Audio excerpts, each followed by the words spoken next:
I stood on my parents' porch in the middle of a brutal Christmas blizzard, clutching my soaking wet 1-year-old daughter Lily. My mother Patricia threw open the door, gasping at the sight of our blue lips. My husband brought his mistress home for the holidays, I whispered. His mother threw my suitcase into the snow and locked us out. My father Thomas looked at his shivering granddaughter. Then his eyes turned to pure ice. He gripped his keys and muttered 4 words that would seal their fate. They picked the wrong family. My name is Caroline. I am 33 years old, and until tonight I was trying to survive a marriage built on quiet cruelty and fake wealth. Before I continue this story, let me know where you are watching from in the comments below. Hit like and subscribe if you have ever faced a toxic family who thought money gave them the right to break you. The icy wind howled through the quiet suburban streets of Chicago as I stood trembling on my parents' welcome mat. My mother pulled me and Lily inside, immediately wrapping us in thick wool blankets. My father rushed into the foyer from his study. He took one look at my soaking wet clothes and the snow melting in her hair, and his face went completely pale. "What happened?" he demanded, his voice echoing off the hallway walls. The warmth of the house hit my frozen skin, and the shock of the last 2 hours finally broke through my emotional numbness. I paced the floor, clutching a mug of hot tea my mother had shoved into my hands. "Trevor brought Brittany home." I said the words, tasting like ash in my mouth. "She is 24 years old, and he marched her right through the front door while I was basting the Christmas chicken." She did not even blink at the sight of her son holding another girl's hand in our living room. Instead, she grabbed my packed overnight bag and hurled it straight out the front door into a massive snowbank. Beatrice stood there in her designer cashmere coat and told me the house belongs to their family trust. She looked me up and down and sneered that Trevor needs a high society wife for his charity galas, not a low-level number cruncher who embarrasses him in front of real money. My mother dropped her hands to her sides, her eyes wide with disbelief. "They kicked a baby out into a blizzard," she asked, her voice rising to a shout. Patricia reached for the landline on the console table. "I am calling the police right now. They cannot legally evict you without notice, especially not in this weather with an infant." "No, do not call them," my father said, stepping between my mother and the phone. He reached out and gently touched her small, cold cheek. She was finally starting to warm up in my arms, her soft breathing returning to normal. My father had spent 40 years as a federal judge before retiring last spring. For my entire marriage, Trevor and his mother Beatrice had treated my parents like simple suburban peasants. They mocked our modest home and laughed at my father's quiet demeanor, completely unaware of the immense power and connections he wielded behind closed doors.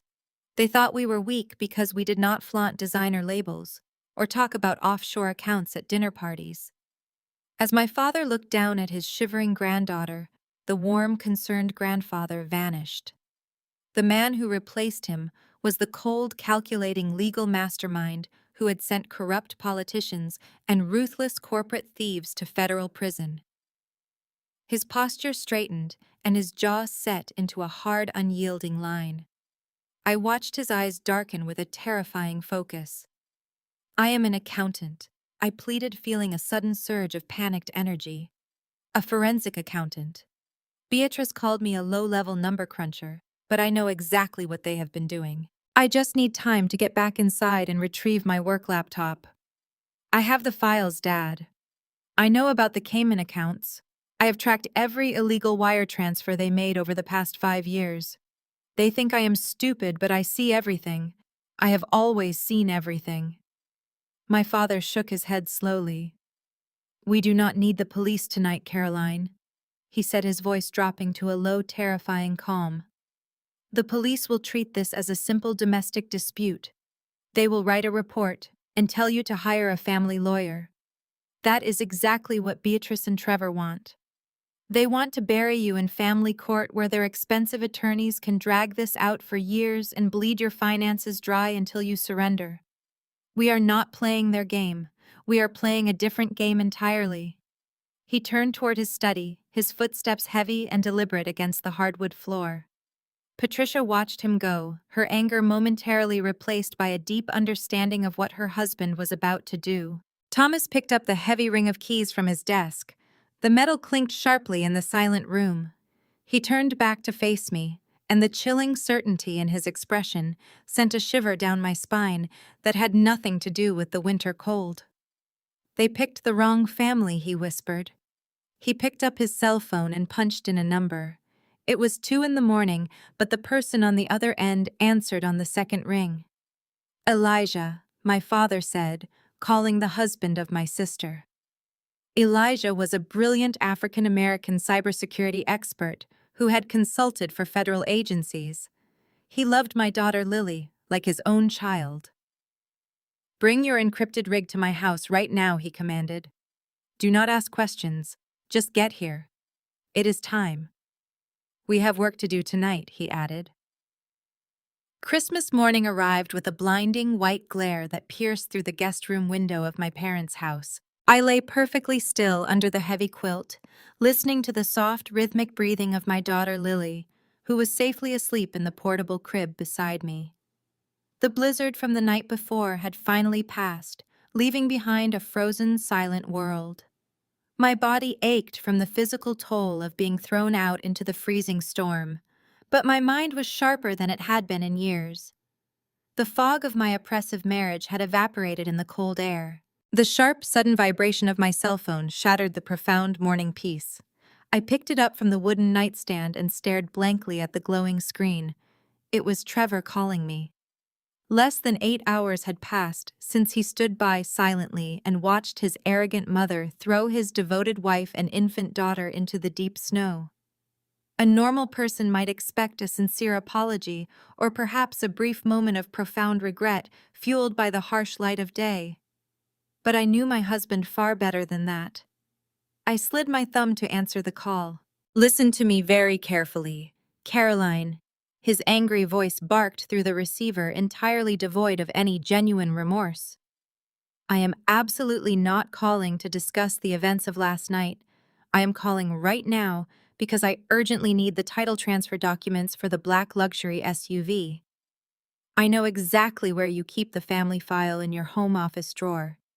You need to sign the paperwork immediately and leave it on the front porch for my personal assistant to pick up by noon today. Brittany and I have a completely non-refundable luxury reservation in Aspen, Colorado. I refuse to let your pathetic dramatic exit ruin our wonderful holiday trip," he stated firmly. He did not even pause for a single second to take a deep breath. It was as if I was nothing more than a highly inconvenient administrative error he had to resolve before his lavish vacation could begin. "You have been a complete freeloader for the last 5 years," he continued, his loud tone dripping with absolute contempt and cruel disdain. "You lived comfortably in a huge, beautiful mansion you could never afford on your own modest income. You ate fancy gourmet food daily. You totally enjoyed a glamorous lifestyle that someone with your pathetic little salary could only dream of achieving. I let you play house while I did all the real hard work to provide for this family." My grip on the cell phone tightened slightly, but my heart rate did not increase at all. "If you cooperate nicely and sign the car over without a massive fight, I will be extremely generous," he told me with sickening arrogance. "I will have my corporate lawyers eagerly draft a final settlement for exactly $5,000. That should be more than enough cash. It will help you get a remarkably cheap apartment somewhere far away in the distant suburbs. Take the money and walk away quietly, Caroline. If you try to drag me into a messy court battle, I will bury you so deeply in legal fees, you will not even be able to afford basic groceries." He fully expected me to cry uncontrollably. He expected me to beg for my broken marriage or scream in loud anger, because that is exactly what a helpless dependent wife would do. But I did not shed a single tear during his cruel verbal assault today. As he rambled on continuously about his immense wealth and my utter insignificance, a profound sense of absolute calm washed completely over my entire body. Trevor and his rich mother had always falsely assumed I was just a sad, low-level clerk, pushing useless papers at a deeply boring desk job. They never bothered to actually understand what I did for a living or the sheer incredible power that came directly with my specialized expertise. I am a highly trained forensic accountant. My entire professional career is deeply dedicated to tracking hidden assets, uncovering massive financial fraud, and destroying illusions. I routinely dismantle arrogant people who truly think they can easily outsmart the federal system. For 5 long years, I had quietly observed the many strange discrepancies in Beatrice and Trevor's daily spending habits.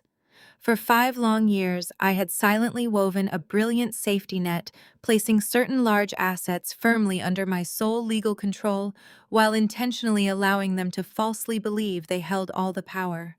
I knew precisely where every single hidden penny originated, and I knew exactly how to completely dismantle their lavish fake lifestyle brick by falling brick. Are you even listening to me now? Even Trevor suddenly snapped loudly, his voice echoing slightly as if he had purposely put me on speakerphone for his young mistress to clearly hear.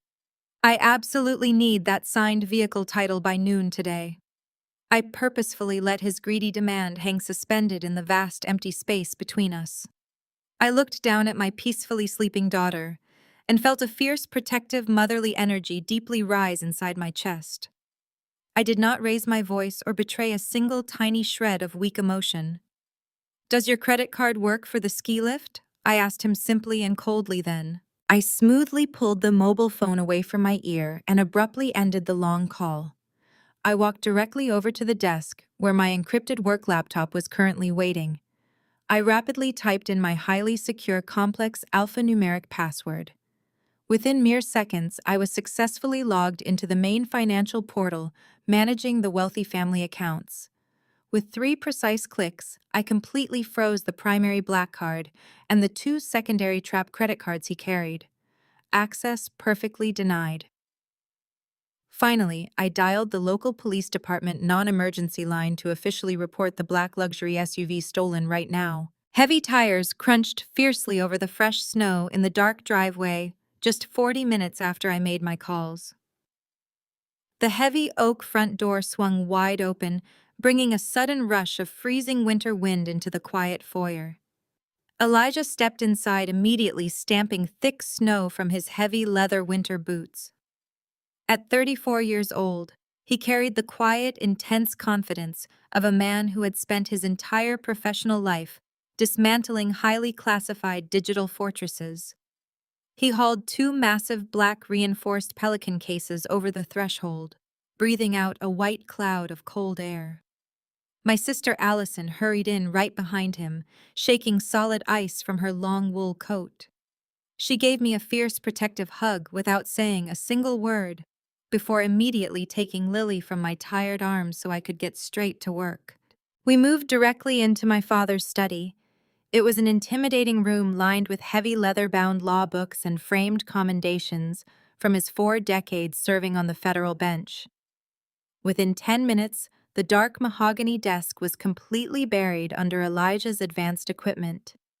High-resolution monitors hummed to life, casting a sharp blue glow across the antique leather chairs and the dark paneled walls. Thick black cables snaked wildly across the expensive Persian rug. The space transformed instantly from a quiet retirement sanctuary into a highly sophisticated digital command center. Elijah's fingers flew across his mechanical keyboard with practiced speed. Lines of code reflected in his dark eyes as he established a secure proxy server routing our connection through 3 foreign countries. He glanced up at me with a knowing smirk on his face.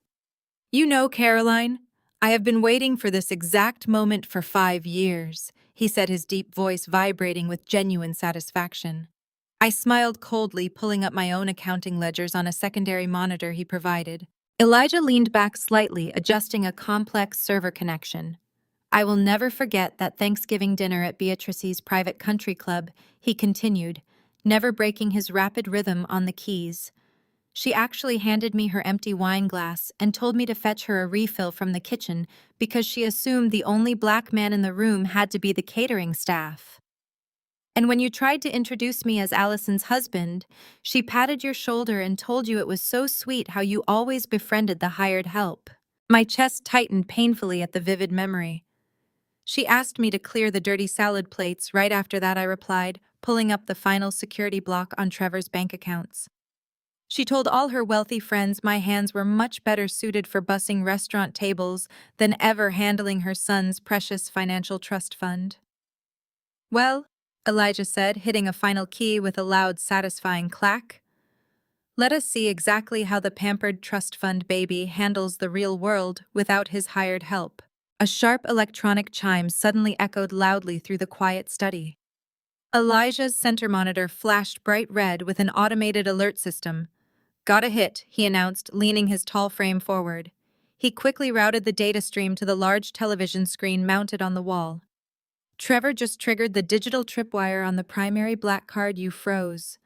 He is currently standing at the main concierge desk of the Silver Peak Lodge in Aspen. I crossed my arms tightly, watching the digital readout display a rapid sequence of denied transaction codes. Trevor was aggressively trying to run the card for a $12,000 premium suite upgrade. He swiped it once, declined. He swiped a secondary backup card, declined.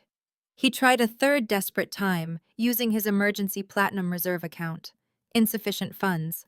Elijah tapped a few more keys, slicing effortlessly into the ski resort's unsecured public lobby network. He pulled up the live security camera feed directly from the front desk. The video quality was grainy, but the dramatic scene was entirely unmistakable. Trevor was slamming his fist violently down on the polished marble counter, his face contorted in absolute screaming rage. He was shouting viciously at a terrified young front desk clerk. Brittany stood 3 feet away from him, wearing a massive, ridiculous fur coat, crossing her arms in deep annoyance. She looked entirely embarrassed to be publicly associated with a man whose immense credit was suddenly worthless. The hits just keep coming. Elijah laughed, pointing to a secondary data stream scrolling rapidly down the left side of his bright screen.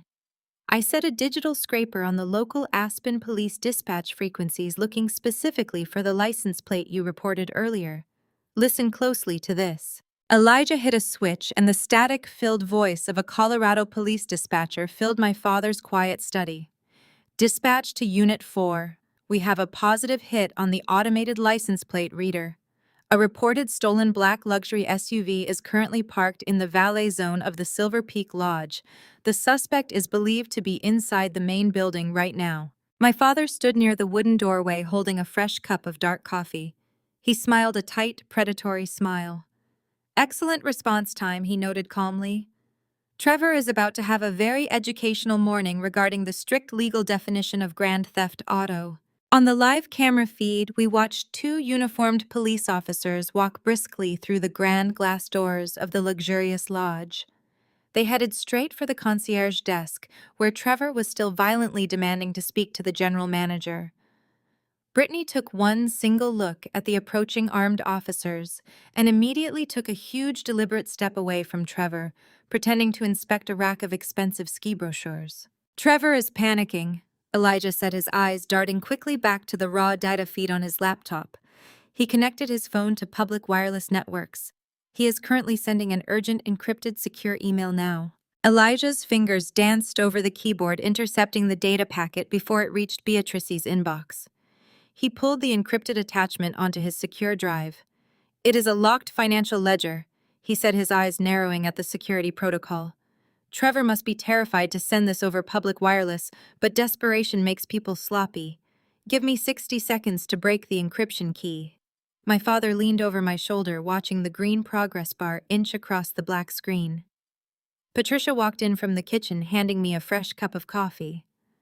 The tension in the room was palpable. A sharp electronic beep signaled Elijah's success. The digital folder unzipped, spilling dozens of complex spreadsheets across the high-resolution monitors. I set my coffee mug down hard and pulled the keyboard toward me. This is my territory now, I said. I opened the master ledger and immediately noticed the glaring financial inconsistencies.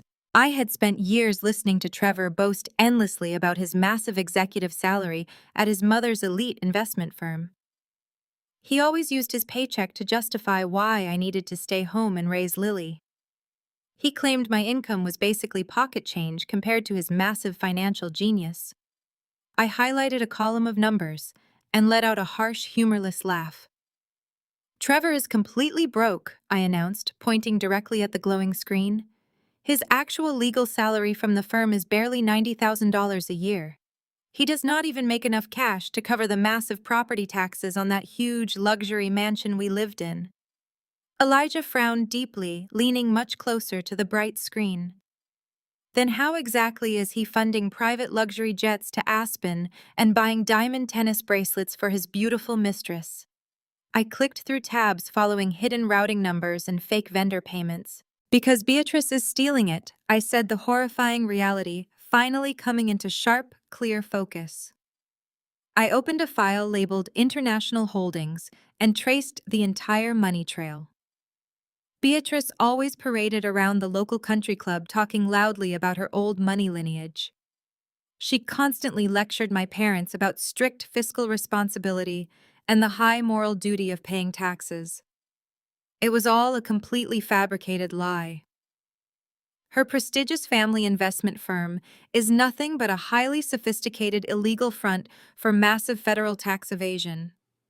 She has been skimming capital gains from wealthy clients and funneling it into offshore shell companies located in the Cayman Islands. She cleans the money through fake consulting fees and deposits it into Trevor's personal checking accounts. They are stealing millions from the federal government to fund their lavish lifestyle. My father set his hot coffee down, his sharp judicial instincts immediately taking over. That is wire fraud, money laundering, and federal tax evasion, he stated, his voice devoid of emotion. That absolutely carries a mandatory minimum sentence in federal prison. I felt a sudden, overwhelming rush of pure, righteous adrenaline. For 5 years, Beatrice had made me feel like an uneducated peasant. She had ruthlessly mocked my professional accounting degree as a glorified, simple bookkeeping certificate.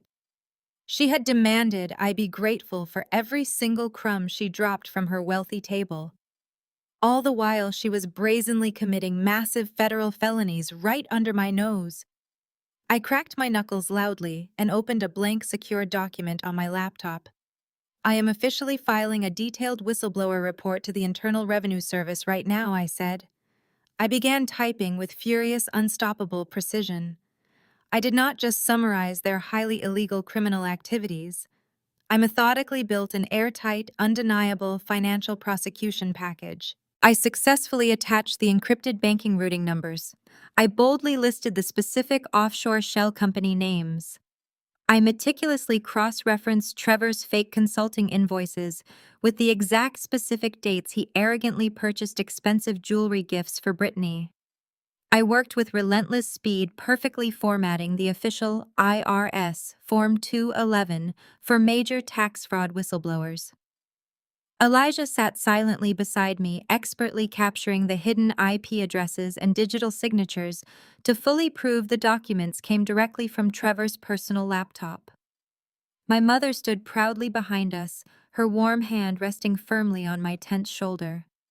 Every single keystroke felt like I was physically reclaiming a huge piece of my stolen personal dignity. They had literally thrown me out into a raging winter blizzard, thinking I was entirely weak and powerless. They had severely underestimated the highly intelligent woman they foolishly allowed into their financial inner circle. I quickly finished organizing the final prosecution exhibit, highlighting a massive $3 million illegal transfer made just last week. The completed prosecution package was a flawless, absolute masterpiece of strategic forensic accounting. It was a practically guaranteed federal criminal indictment perfectly wrapped in a single digital file. All I had to do was click the final submit button on the secure agency portal, and their entire fake empire would brutally burn to the ground. I hovered my shaking finger over the computer mouse pad, truly feeling the immense historic weight of the moment. I took a deep, steadying breath, entirely ready to completely destroy their fake legacy forever. Suddenly, a harsh, blinding light swept violently across the dark walls of my father's quiet study. Startled, I looked up rapidly from the brightly glowing computer screen. Intense, flashing blue and red emergency lights pierced directly through the front living room windows, casting chaotic, wild shadows across the hardwood floor. The heavy protective silence of the house was instantly shattered by a loud, highly aggressive pounding on our wooden front door. My father moved swiftly to the hallway and peered very cautiously through the narrow glass side window. His broad shoulders stiffened instantly. He slowly turned back to face us, his expression rapidly darkening into a hard, terrifying mask of absolute legal authority. "Trevor and Beatrice are standing on our front porch right now," he announced quietly. "And they have somehow brought 2 fully armed uniformed police officers with them." The front door flew open before my father could even reach the handle. Trevor shoved his way into the foyer, accompanied by a blast of freezing wind and his mother, Beatrice. Right behind them stood a slick man in a custom Italian suit, clutching a leather briefcase. 2 uniformed police officers flanked the group, looking deeply uncomfortable, but following Trevor's aggressive lead. Beatrice stormed into the living room, her expensive fur coat dripping melting snow onto the hardwood floor. She looked around the modest suburban space with profound disgust, wrinkling her nose as if she smelled something rotting. "Where is she?" Beatrice shrieked, pointing a manicured finger at my mother, who was standing near the hallway. "Tell your pathetic daughter to get out here right now." I stepped out of the study and crossed my arms over my chest. I said absolutely nothing. I simply stood there and watched them orchestrate their own spectacular downfall.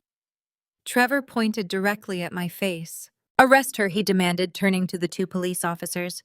"She stole my primary vehicle. She committed grand theft auto this morning, and I want her locked in a freezing holding cell tonight."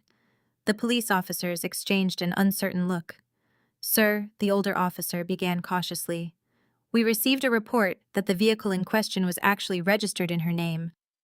We are only here to keep the peace during a domestic dispute." The man in the Italian suit stepped forward, flashing a predatory smile. "My name is Richard Vance," he announced smoothly. "I represent the wealthy family you are currently attempting to defraud." He snapped his briefcase open and pulled out a stack of hastily printed documents. The vehicle was purchased using family trust funds, making it corporate property. "You have no legal claim to that luxury asset," he continued, his voice dripping with condescension. "My clients are pressing full criminal charges for theft.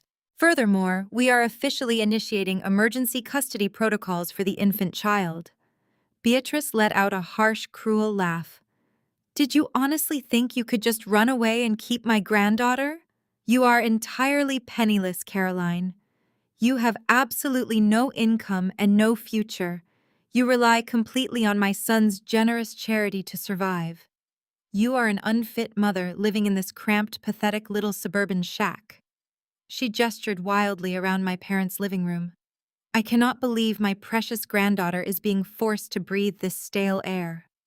Trevor stepped closer to me, his face twisted with arrogant rage. "You made a massive mistake freezing those accounts today," he hissed. "You thought you were being clever, but you just proved how incredibly unstable you are." Vance tapped his legal documents aggressively. "We have already contacted Child Protective Services," he lied smoothly. "They are fully prepared to intervene right now." An unemployed mother with 0 financial assets cannot legally provide adequate shelter or care. "We are taking Lily back to our estate tonight," Trevor stated, crossing his arms. "You can either hand her over peacefully, or I will have these officers remove her from your custody by force." I remained completely silent. My heart was beating rapidly, but my face betrayed absolutely 0 emotion. I remembered the exact forensic accounting file Elijah and I had just finalized. Every single word spilling from their mouths was just adding another solid layer to their impending federal prison sentences. Their arrogant intimidation tactics were entirely based on a totally fabricated reality. "Say something," Beatrice yelled, stepping toward me. "Beg for forgiveness. If you get on your knees and apologize to my son right now, I might convince the authorities to go easy on you. We will let you see Lily on alternating weekends once you find a cheap apartment. You will never see a single dime of our money again, but at least you will not rot in jail." The younger police officer shifted his weight, looking highly distressed. "Ma'am," he said to me quietly, "is there a custody arrangement in place? You need to speak up." Still, I refused to say a single word. My silence infuriated them further. Vance sneered and looked around the room, dismissing my mother and Allison with a quick, arrogant glance. "This is exactly what happens when you deal with lower-class nobodies," he told Beatrice loudly. "They have no concept of legal consequences. Look at this pathetic house. I will absolutely crush these people in court. I will bankrupt this entire family just for wasting my valuable time today. Your father is a retired nobody, Caroline. He cannot protect you from real power." Trevor nodded enthusiastically. "My lawyers will drain your parents' meager retirement savings if they try to hide you," he threatened. "Hand over the baby and the vehicle title right now." Beatrice smiled her most vicious smile. "The authorities are on our side," she gloated. "We have the money, the influence, and the power in this city. You have absolutely nothing. You are a complete failure of a wife and a total embarrassment as a mother." I just stared at her, letting the heavy silence stretch out uncomfortably, making the two police officers shift their feet again. They had walked straight into our quiet home, expecting an easy victory over someone they deemed weak.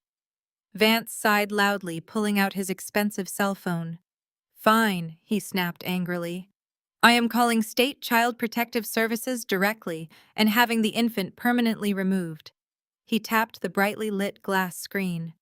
The extreme tension in the living room reached an absolute breaking point. Trevor glared at me with pure, unrestrained malice.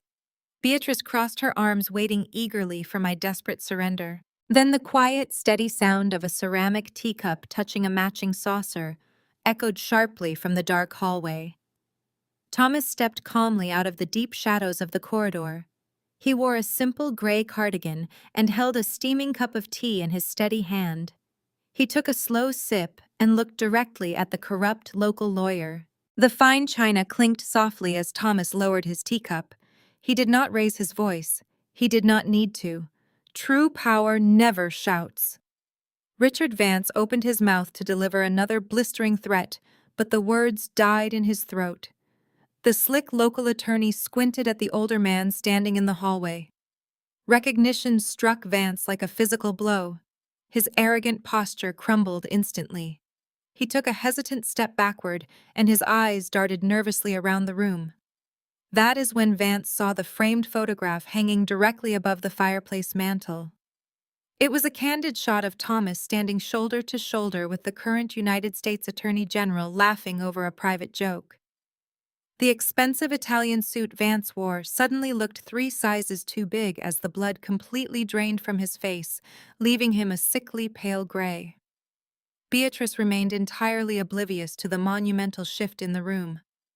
"What are you waiting for, Richard?" she snapped furiously. "Tell these officers to arrest this ungrateful woman. Tell them to take my granddaughter right now." Vance swallowed hard. A thick bead of nervous sweat rolled down his temple. He could not tear his terrified gaze away from Thomas. "Good evening, Mr. Vance." Thomas said, his voice incredibly calm and smooth. "I must say I am deeply impressed by your utter lack of professional diligence. Did you blindly follow my former son-in-law into my home without checking the property records? If you had, you would know you are currently trespassing on the private residence of a retired federal judge." Trevor's mouth fell open. Beatrice blinked rapidly, her harsh face twisting in sudden confusion. "A judge," she repeated, scoffing loudly. "Caroline said her father was a low-level civil servant." Vance raised a trembling hand, attempting to silence Beatrice.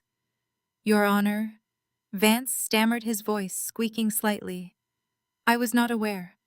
My clients assured me the residence belonged to—" "Your clients are currently engaging in malicious prosecution under false pretenses," Thomas interrupted smoothly, citing the exact federal statutes from memory. He took another deliberate sip of his tea. "You barged into my private home without a valid warrant. You brought armed officers under the fabricated guise of a stolen vehicle report. You explicitly threatened to involve state authorities without a single shred of legal standing or evidence. Do you know the penalty for filing a false report with the police, Mr. Vance? It is a Class A misdemeanor. Furthermore, using law enforcement to intimidate a mother into relinquishing custody of an infant crosses the line into severe ethical violations." I wonder how the State Bar Association will view this profound abuse of power. Vance looked as though he might actually vomit on the expensive Persian rug. He backed toward the front door, desperately clutching his leather briefcase against his chest like a shield. "We are leaving," Vance declared breathlessly, grabbing Trevor's arm. "We are leaving right this second." Trevor yanked his arm away, clearly enraged. "Are you out of your mind, Richard? I pay you a massive retainer to destroy people. She stole my primary vehicle. Get the keys." "You complete fool," Vance hissed through clenched teeth, practically dragging Trevor toward the exit. He is a retired federal judge with direct ties to the Justice Department. He could have my law license revoked before breakfast tomorrow. We have absolutely no legal standing here. Move right now."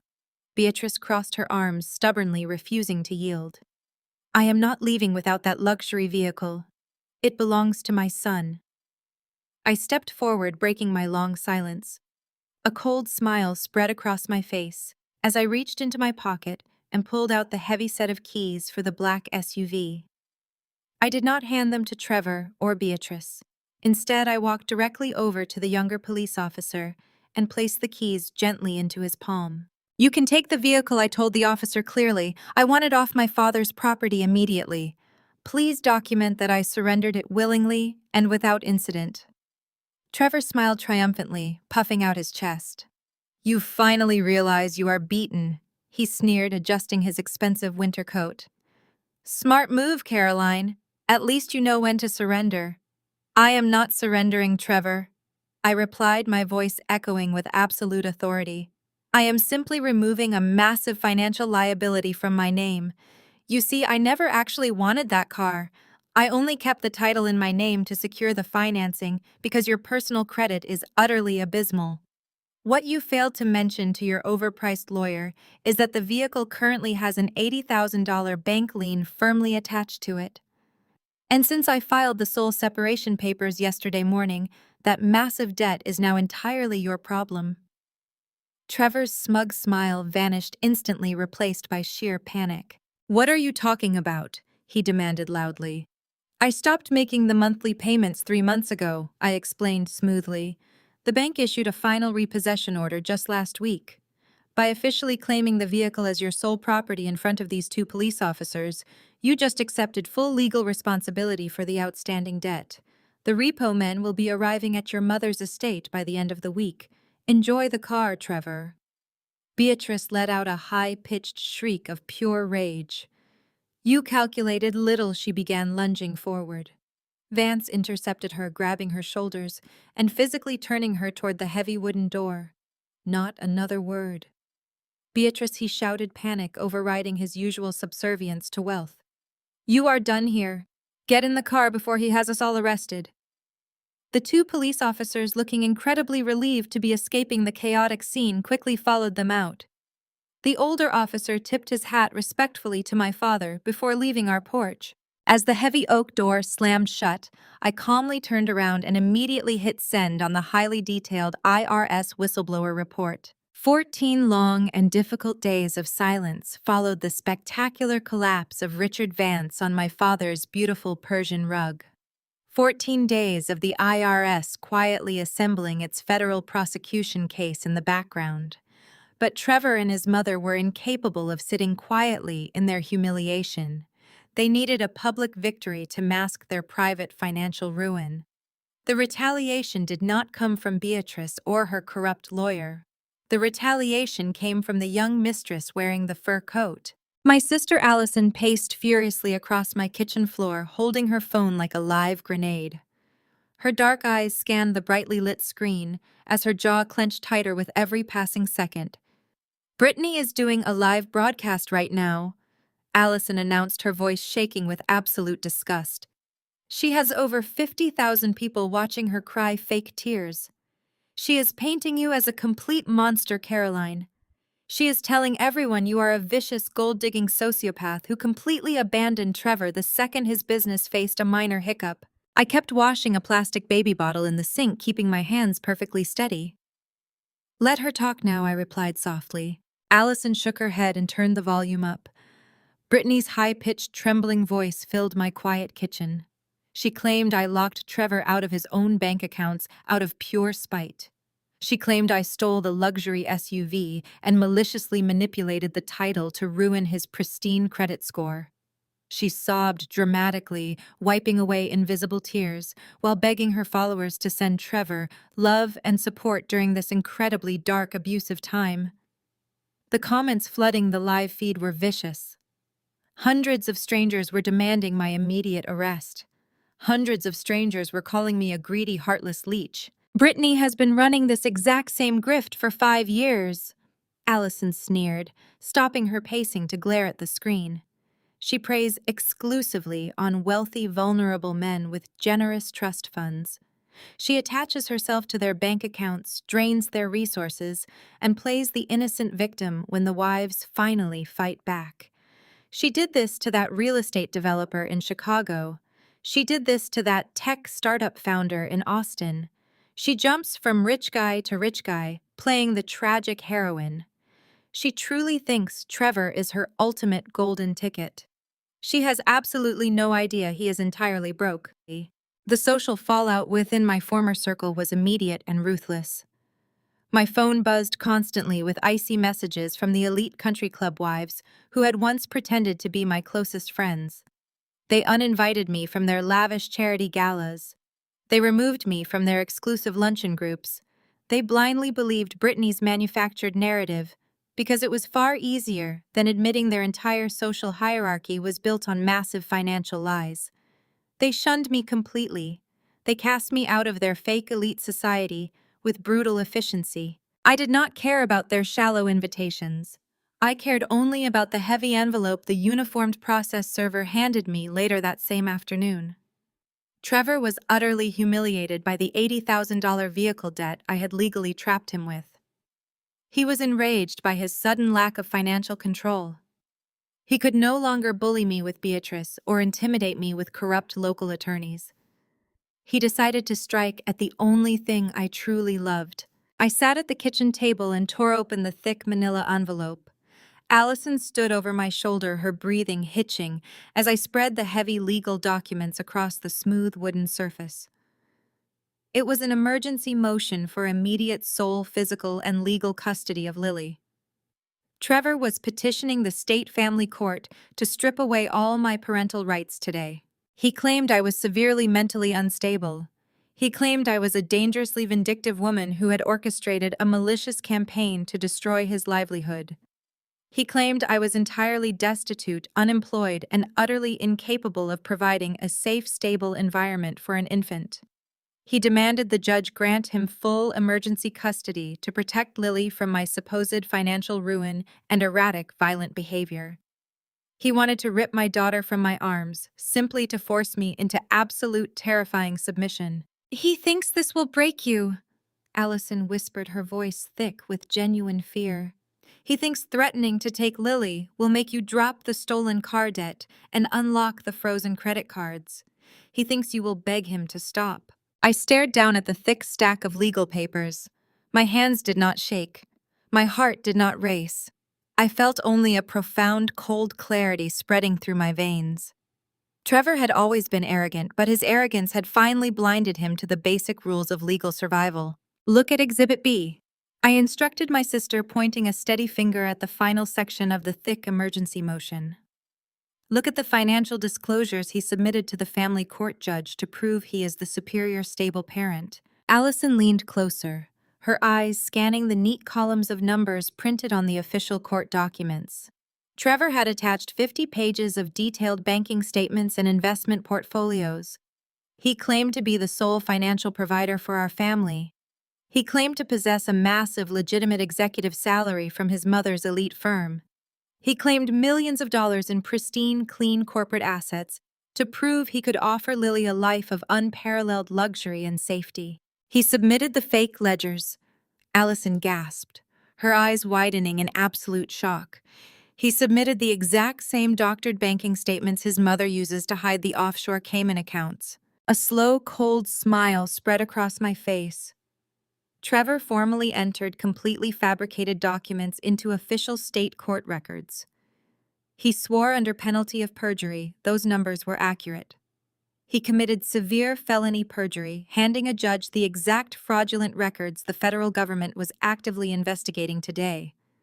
He was finally truly finished. The glaring discrepancy in Trevor's legal strategy was almost comically stupid. He had filed emergency custody papers declaring himself a pillar of massive financial stability while simultaneously allowing his luxury vehicle to be repossessed due to profound insolvency. My father Thomas tapped a heavy gold pen against the thick stack of fraudulent banking statements scattered across our dining room table. Trevor is playing an incredibly dangerous game, my father noted, his sharp judicial instincts, evaluating every single printed page. He is attempting to wield two entirely contradictory narratives to manipulate the legal system. He wants the family court judge to see a wealthy, capable provider, but he wants his creditors to see a destitute victim. This kind of brazen perjury requires an enormous amount of hidden liquid capital to sustain. I pulled my laptop closer, opening the encrypted master ledger I had extracted from his mother's illegal offshore shell companies. If he is fabricating these domestic bank statements to impress the family court judge, then his actual physical cash has to be hiding somewhere entirely undocumented, I explained, tracing a column of heavily redacted wire transfers. Trevor is incredibly arrogant, but he is not a ghost. He cannot magically conjure the lifestyle he flaunts without leaving a distinct digital footprint. We need to find exactly where his hidden daily operating funds are currently parked. Elijah leaned over the table, cracking his knuckles with intense anticipation. His computer screens glowed brightly, reflecting complex lines of tracking code across his glasses. If Trevor is hiding massive amounts of liquid cash outside the traditional banking system, he is definitely using decentralized digital assets, Elijah stated confidently. He began typing with rapid precision, executing highly sophisticated legal cyber OSINT techniques. Trevor thinks he is a financial genius, but people who suddenly need to hide illicit funds almost always pivot directly to cryptocurrency. It provides a false sense of absolute anonymity for amateurs. Give me 20 minutes to scan the blockchain ledgers for any digital wallets routing through his known IP addresses. As Elijah worked his digital magic, I meticulously cross-referenced Trevor's officially submitted W-2 forms against the fraudulent court filings. The mathematical inconsistencies were absolutely staggering. His stated corporate salary from his mother's elite investment firm was barely $90,000 a year. Yet the banking statements he submitted to the family court showed monthly deposits exceeding $40,000. They were washing the stolen federal tax money through fake consulting invoices and dumping it directly into his personal checking accounts just long enough to print out impressive monthly balances. He was literally handing the family court a detailed roadmap of his mother's massive federal tax evasion scheme. "Got him!" Elijah announced suddenly, a fierce, triumphant smile breaking across his face. I found 3 separate cryptocurrency wallets tied directly to Trevor's personal digital signatures. He is currently hoarding over $400,000 in decentralized digital assets. He has been systematically transferring large sums of cash from the offshore shell companies into these hidden crypto wallets to entirely avoid traditional domestic tax scrutiny. He is using these digital funds to secretly pay for his lavish dinners, expensive vacations, and luxury hotel rooms with Brittany without leaving a conventional paper trail. I grabbed my notepad and began rapidly charting the complex financial web. Every single piece of the puzzle was finally snapping perfectly into place. I was no longer just proving that Trevor was an unfaithful husband or a negligent father. I was methodically building an impenetrable forensic financial prosecution exhibit. I traced the illegal offshore funds directly to the hidden cryptocurrency wallets. I mapped the exact dates of the fraudulent deposits against his official court filings. I highlighted the precise moments he deliberately lied to a sitting judge about his actual financial assets. I was creating an absolute masterpiece of undeniable legal destruction. My father reviewed my expanding flowchart, his eyes widening slightly at the sheer magnitude of Trevor's criminal arrogance. This is not merely grounds for denying his emergency custody motion. My father stated, his voice dropping to a serious, authoritative register. This meticulously documented evidence will absolutely guarantee an immediate federal indictment for severe perjury, massive financial fraud, and extensive money laundering. When we present this undeniable forensic web to the family court, Judge Trevor will not just lose custody of Lily, he will be escorted directly from the courtroom in handcuffs. A sharp electronic beep from Elijah's computer interrupted our focused silence. He was staring intently at a specific transaction log, his brow furrowed in deep, angry concentration.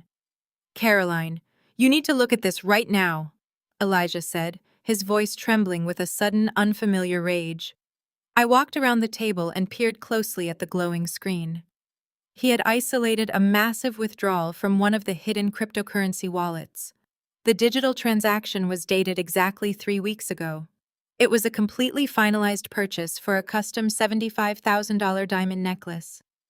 The exact same diamond necklace Brittany had proudly flaunted during her vicious live broadcast this afternoon. But it was not the massive price tag that made my blood run entirely cold. It was the specific origin point of the digital funds Trevor had used to execute the transaction. Elijah traced the routing numbers backward, cutting through the layers of digital obfuscation to finally reveal the original source bank account. Trevor did not use the offshore money to purchase Brittany's extravagant jewelry. He did not use his fake consulting fees. He had explicitly targeted a completely different, highly secured financial asset. I stared directly at the glowing computer screen, my chest tightening painfully as my heart pounded with pure, unadulterated fury. He had finally crossed an absolutely unforgivable boundary. Trevor had somehow successfully bypassed the strict security protocols on a deeply protected domestic banking account. He had illegally and secretly drained every single penny from Lily's dedicated 529 college savings plan just to purchase those expensive luxury diamonds for his parasite of a mistress. The heavy oak doors of the family court felt like the gates to an arena. I stepped into the brightly lit corridor carrying a single leather briefcase. My father, Thomas, and Elijah walked silently behind me, taking their seats in the public gallery. They were merely spectators today. I was entering the battlefield entirely alone, representing myself, pro se. The decision to forgo legal counsel had shocked Trevor when he received the court notices, but it was a calculated tactical maneuver designed by my father. Trevor expected an easy slaughter of an uneducated housewife. We were going to give him exactly the illusion he desperately craved. Trevor strolled into the courtroom a few minutes later, looking like a man arriving at his own coronation. He wore a brand new tailored navy suit that screamed Wall Street arrogance. He adjusted his silk tie and flashed a predatory smile toward the gallery. Right behind him sauntered Brittany. She had no legal right to be present at a closed custody hearing, but she took a seat in the front row of the public gallery, crossing her long legs with an air of absolute entitlement. My eyes immediately locked onto her throat. There, resting against her collarbone, was the custom $75,000 diamond necklace. She was brazenly flaunting the jewelry paid for by draining my daughter's college savings fund. The sheer sociopathic audacity of wearing stolen tuition money into family court made my blood burn, but I kept my face entirely neutral. I simply arranged my folders on the wooden table. Trevor's high-priced family law attorney took his place at the plaintiff's table. He was a notorious local shark named Marcus Sterling, a man who specialized in financially bleeding desperate mothers dry. Sterling barely glanced at me. He opened his thick binder and waited for the judge to take the bench. Judge Harrison, a stern-looking woman with gray hair and a reputation for zero-tolerance nonsense, banged her gavel and called the emergency motion to order. Sterling immediately launched into a vicious, meticulously rehearsed character assassination. He paced in front of the bench, projecting deep, artificial concern. "Your Honor, my client stands before you today out of pure desperation to protect his infant daughter," Sterling announced, his voice echoing loudly. "The respondent, Caroline, has exhibited a terrifying pattern of unstable, erratic, and vindictive behavior. Following a minor marital dispute, she maliciously locked my client out of his own home. She illegally retained possession of his primary vehicle, forcing him into severe financial hardship.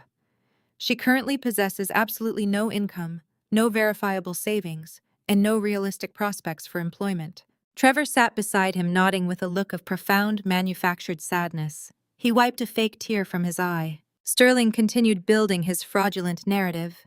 The respondent is attempting to weaponize this child against a father who has done nothing but provide an incredibly stable, luxurious life. We have submitted 50 pages of pristine bank statements and executive corporate salary disclosures, proving my client has massive financial stability. He resides in a sprawling estate with extensive family support. The respondent lives in a cramped suburban house relying entirely on the charity of her retired father. She is severely unfit. We are requesting immediate sole physical and legal custody of the minor child Lily. Furthermore, due to her malicious actions regarding marital property, we are demanding the respondent be ordered to pay monthly child support to my client to offset the damages she has caused. I sat perfectly still, listening to Sterling demand that I pay child support to the man who was currently laundering millions of stolen federal tax dollars. It was exactly how Trevor had treated me for 5 years. He always controlled the narrative by speaking louder, by talking over me, by portraying my quiet accounting work as a pathetic little hobby. He truly believed that if he hired an expensive man in a suit to yell loudly enough, the reality of his massive financial crimes would simply disappear. Judge Harrison peered over her reading glasses, her expression unreadable. She looked at the empty chair beside me. "Ms. Wilson, you are appearing pro se today. Do you understand the severe magnitude of the emergency motions being presented by the plaintiff?" I stood up slowly, smoothing the front of my gray skirt. "I understand completely." "Your Honor," I said, my voice steady and clear, ringing out in the quiet courtroom. Sterling let out a loud, arrogant scoff. "Your Honor, the respondent clearly lacks the basic legal comprehension to even grasp the severity of her situation. We ask that you rule immediately on the emergency custody transfer. My client has a pristine nursery waiting at his estate." Judge Harrison ignored Sterling and kept her sharp eyes focused directly on me. "Does the respondent have a formal rebuttal to the specific financial and behavioral claims made by the plaintiff?" she asked. I picked up the thick, bound stack of papers from my desk. I did not bring character witnesses. I did not write an emotional plea about my deep maternal love. I did not engage in the toxic mudslinging Trevor desperately wanted to drag me into. I had spent the last 48 hours building an impenetrable forensic web of financial destruction with Elijah and my father. I stepped out from behind the defense table. "Yes, Your Honor. I do have a rebuttal," I stated calmly, walking directly toward the bench. "I am handing the bailiff a 50-page certified forensic audit of the plaintiff's actual hidden financial assets. This audit conclusively proves that the bank statements Mr. Sterling just entered into the official court record are entirely fraudulent and doctored. Furthermore, Exhibit C documents the exact routing numbers showing the plaintiff recently and illegally drained $75,000 from the minor child's 529 Federal College Savings Plan. He used those stolen funds to purchase the exact diamond necklace currently being worn by his mistress, sitting in the first row here." Judge Harrison did not speak. The courtroom silence amplified the sound of thick paper turning as she opened the bound forensic audit I had just handed her. Marcus Sterling sprang out of his chair, his face flushed a deep shade of crimson. "Objection, Your Honor," Sterling bellowed, his polished composure entirely disintegrating. "This is an ambush. The respondent is attempting to introduce unverified documents into an emergency hearing. This audit was not submitted through discovery." Judge Harrison raised her hand, cutting Sterling off. "You brought an emergency motion before this court, Mr. Sterling," the judge stated. "You insisted we bypass standard discovery because your client claimed he was the only stable provider capable of protecting his daughter. I am going to review documentation regarding that claim. Sit down and remain silent." Sterling sank back into his chair, shooting a panicked glance at Trevor. Trevor stared at the wooden floor, suddenly looking incredibly small. Up in the gallery, Brittany shifted uncomfortably, moving her hand to cover the diamond necklace. I directed my attention back to the high bench. Your Honor, I ask that you please turn directly to page 4 of that forensic report, I instructed, projecting my voice clearly across the room. On that page, you will find a highly detailed cross-reference between the plaintiff's submitted financial disclosures and his actual verified employment records. The plaintiff swore under penalty of perjury that he currently earns a massive executive salary from his mother's investment firm. That is a complete fabrication. He was quietly terminated from his position exactly 6 months ago. Judge Harrison adjusted her glasses, her eyes rapidly scanning the dense columns of data Elijah and I had compiled. The courtroom remained so quiet, I could hear the faint hum of the air conditioning vents. The monthly deposits Mr. Sterling presented to this court are not legitimate income. I continued, pointing a steady finger toward Trevor. As page 4 clearly demonstrates, those deposits are carefully timed transfers originating from hidden decentralized cryptocurrency wallets. The plaintiff has been using these digital assets to manufacture the illusion of a steady paycheck. But more importantly, the original funding source for those cryptocurrency wallets was not a corporate payroll account. It was the dedicated 529 college savings plan established for our daughter Lily. Sterling leaped to his feet again, knocking his heavy binder onto the floor with a loud crash. Objection! This is wildly speculative slander. My client is a respected financial executive. I said, sit down, Mr. Sterling, Judge Harrison snapped, striking her gavel once with sharp, absolute authority. She did not look up from the audit. She turned to page 5, tracing a line of data with her index finger. Ms. Wilson, are these routing numbers verified showing the exact transfer of $75,000 from the minor child's educational trust into the plaintiff's personal digital wallet? Yes, Your Honor, I replied calmly. The digital ledger proves the transaction was executed 3 weeks ago. The funds were then immediately utilized to purchase the custom diamond necklace currently being worn by the plaintiff's mistress, sitting right behind him in the public gallery. Judge Harrison slowly closed the thick audit folder. She took a very long, deep breath. When she finally looked up, her expression was a mask of pure judicial fury. She locked her eyes entirely on Trevor, who was now sweating visibly, his arrogant smirk completely erased. Mr. Wilson, Judge Harrison began, her voice dripping with profound disgust. In my 20 years on the family court bench, I have seen parents do incredibly foolish things out of anger. But I have rarely witnessed a father brazenly steal his own infant daughter's college tuition to fund an extramarital affair, and then have the sheer unmitigated audacity to walk into my courtroom and demand sole custody on the grounds of financial superiority. Sterling stood up, his hands shaking slightly. Your Honor, if I could just confer with my client. You may confer with your client after I issue my ruling, Judge Harrison interrupted, leaning forward over the high wooden bench. This emergency motion for physical and legal custody is immediately and unequivocally denied.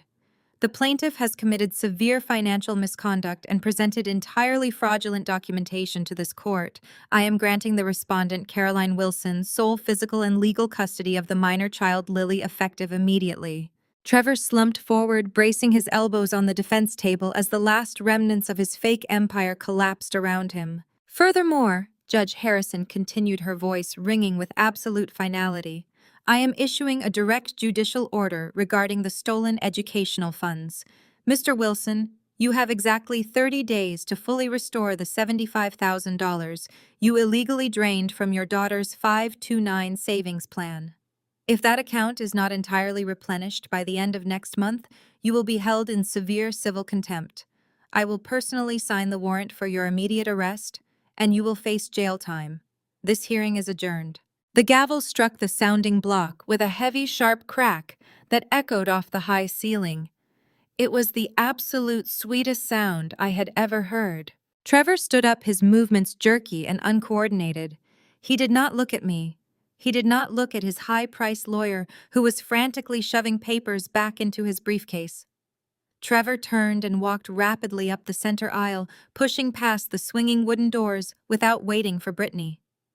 Brittany scrambled out of her seat, clutching her expensive purse, and rushed out of the courtroom right behind him, her face pale with humiliation. As I packed my laptop into my bag, I watched through the small glass window of the courtroom doors. Trevor burst into the hallway looking frantic and entirely defeated. He stopped abruptly in the corridor as Beatrice stepped out from the waiting area, her face twisted in a mask of pure panic.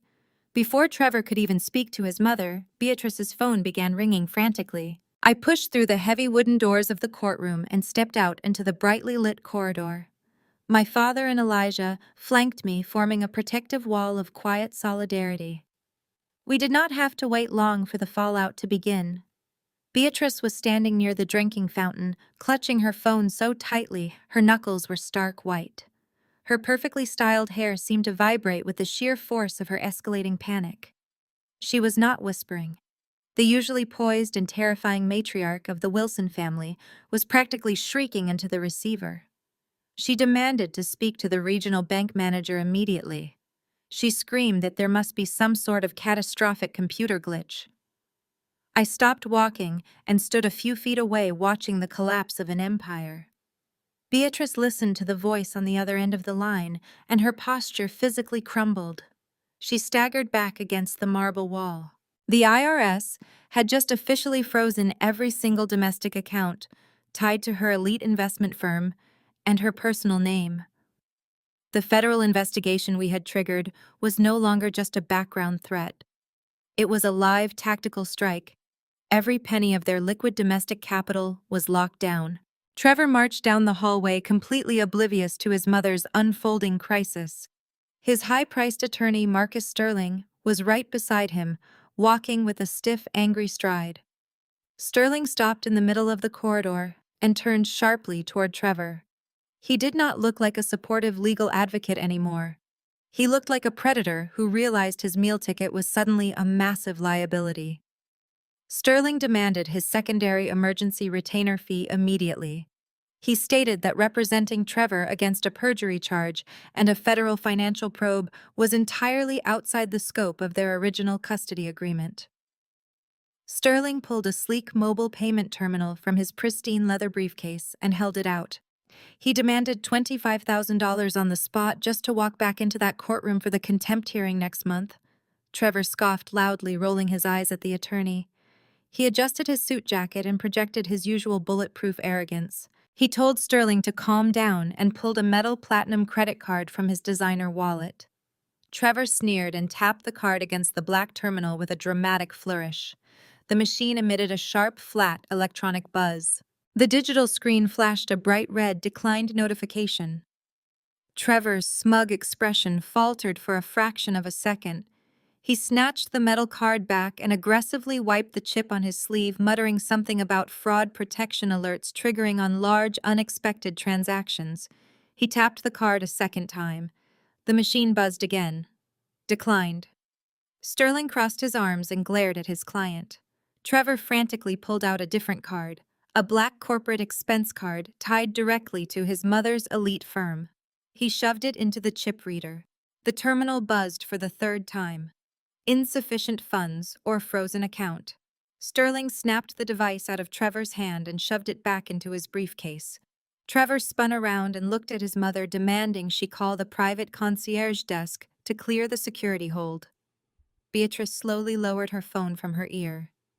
She looked at her son with a mixture of absolute terror and profound disgust. "There is no security hold," she whispered, her voice shaking so badly it barely echoed in the quiet hallway. "The federal government just locked the accounts, Trevor. All of them. We are ruined." Sterling did not hesitate for a single second. The shark smelled blood in the water and knew it was time to swim away. He looked at Trevor with utter contempt. "You are officially dropped as a client," Mr. Wilson Sterling announced coldly. "Do not call my office. You will need to find a public defender for your impending federal indictment." Sterling turned on his heel and marched swiftly down the corridor, disappearing into the crowded elevator lobby. Trevor stared after him, his mouth hanging open in complete shock. He turned back to his mother, expecting her to fix it. He expected her to make a phone call and magically repair his shattered reality. Instead, Beatrice finally snapped. Decades of maintaining a pristine social facade instantly evaporated. She lunged forward and pointed a manicured finger directly at his chest.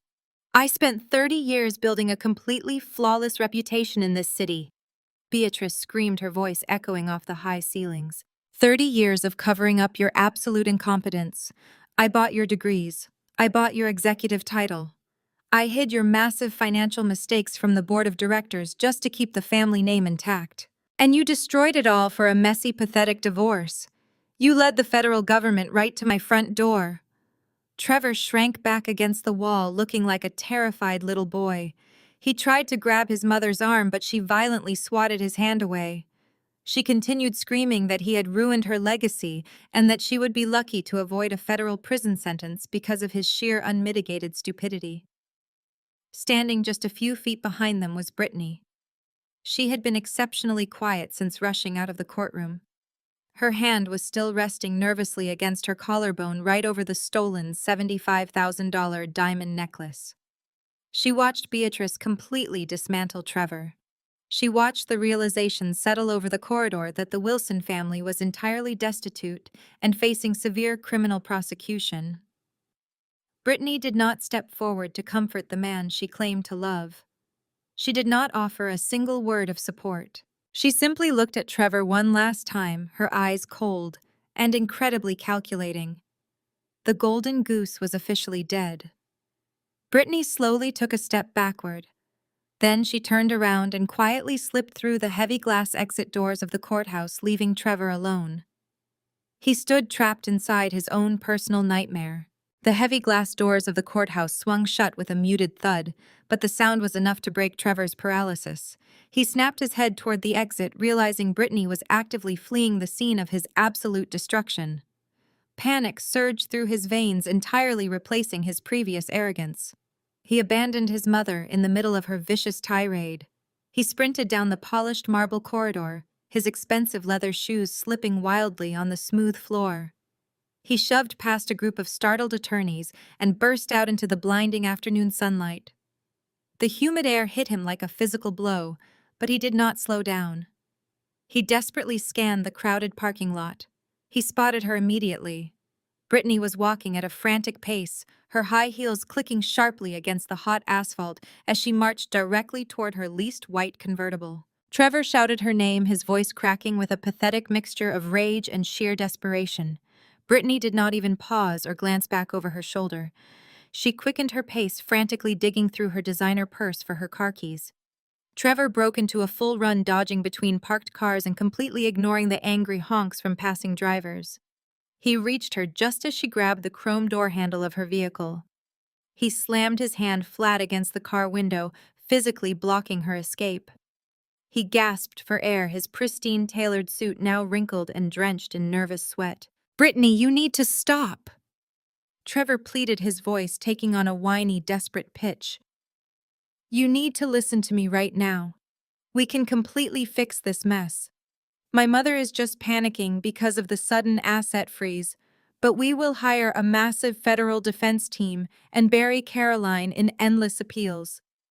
We just need to stay united and ride out this temporary financial storm." Brittany turned slowly to face him. The sweet, innocent expression she had weaponized inside the courtroom was entirely gone.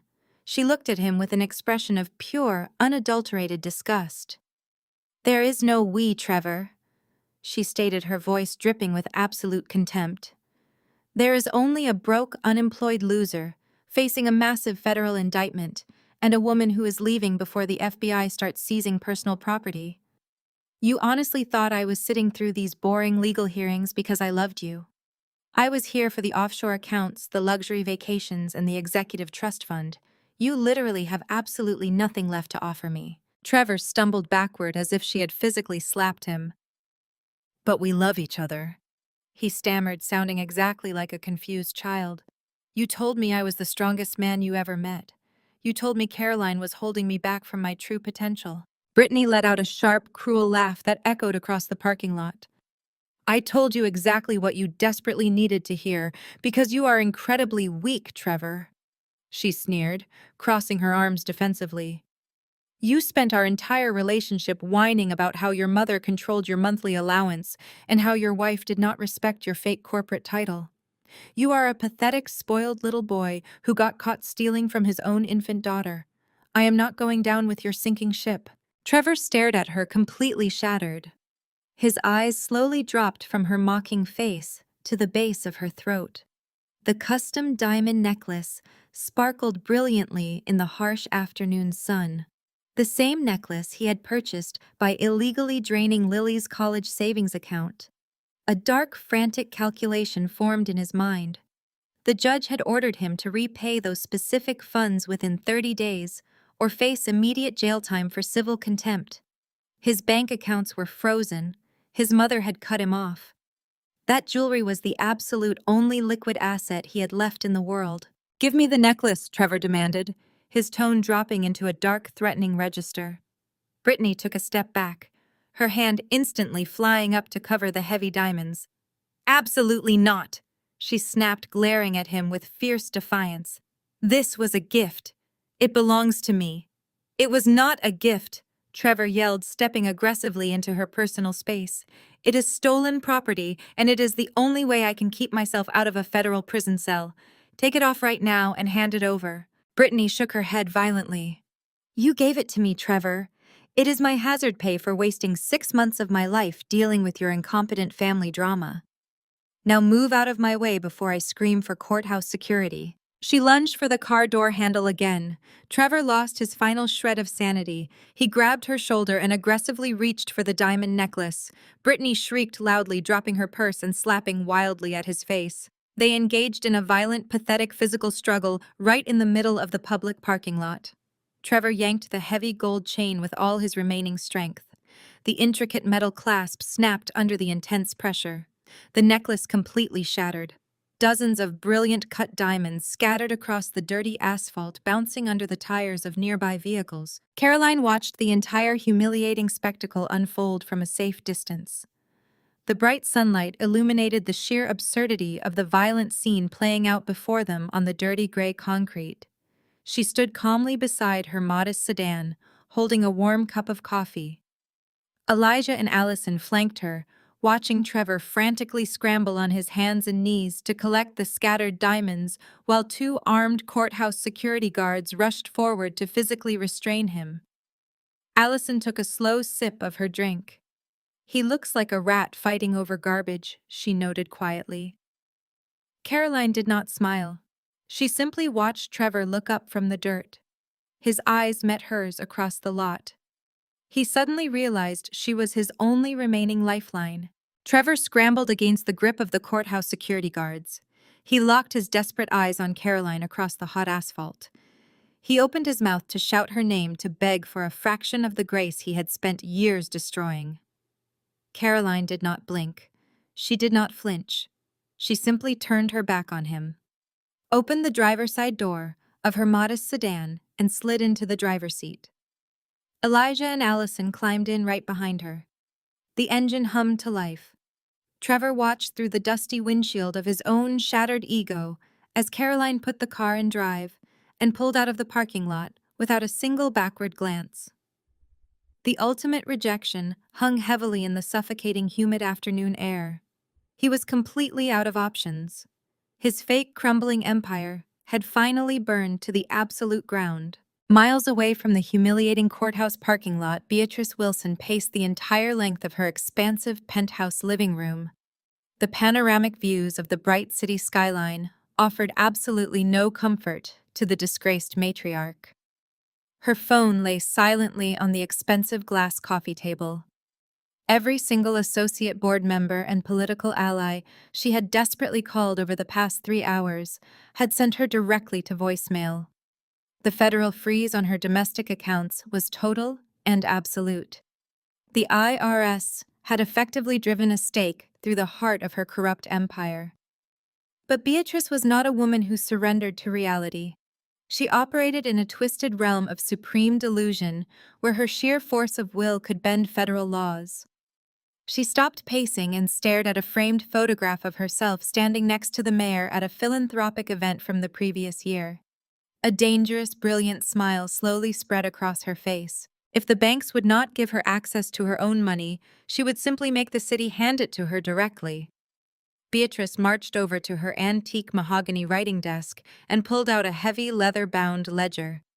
Hidden in the back pages was a single offshore corporate credit line tied to a completely dormant shell company in the Cayman Islands. It was the absolute only financial instrument untouched by the current IRS audit. She snatched her phone and immediately dialed the prestigious events director at the Grand Heritage Hotel. She ignored the slight nervous tremor in her hands.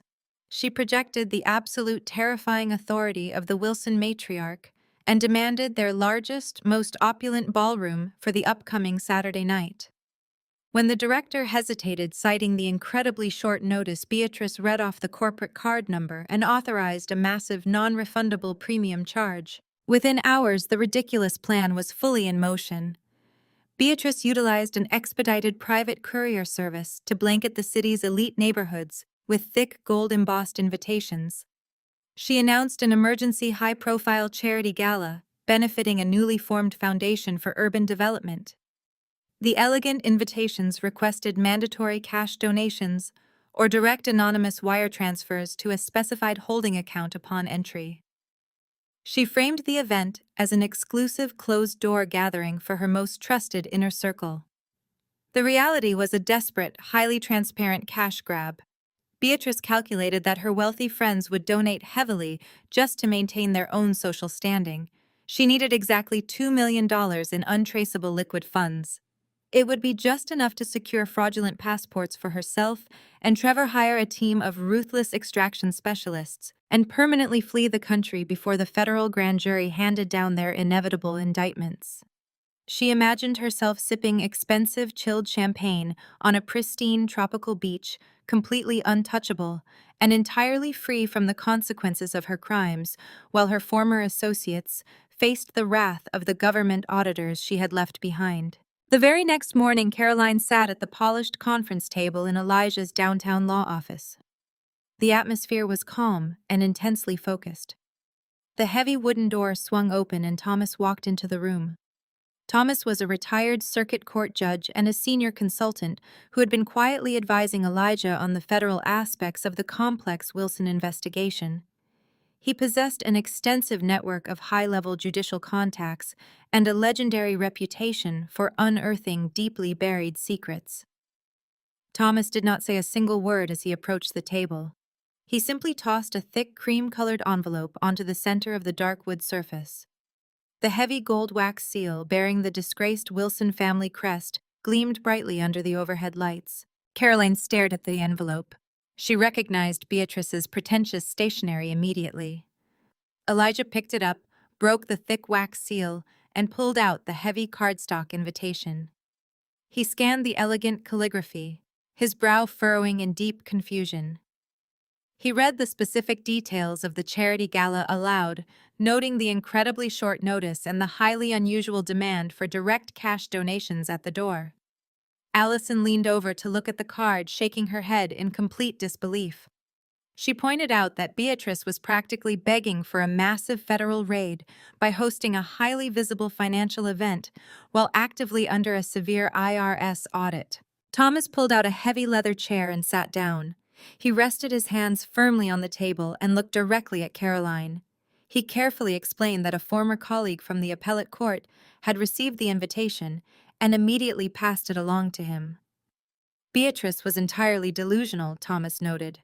She actually believed her social circle would ignore the swirling public rumors of her impending federal indictment and blindly hand over millions in raw cash. She was treating her elite friends like personal ATMs to fund her escape.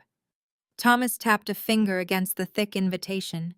His eyes locked onto Caroline's with a sharp, undeniable intensity. "They are trying to launder money right in front of the entire city," Thomas stated flatly, a grim, highly anticipated smile playing at the corners of his mouth. "Shall we? RSVP." Trevor's desperation peaked.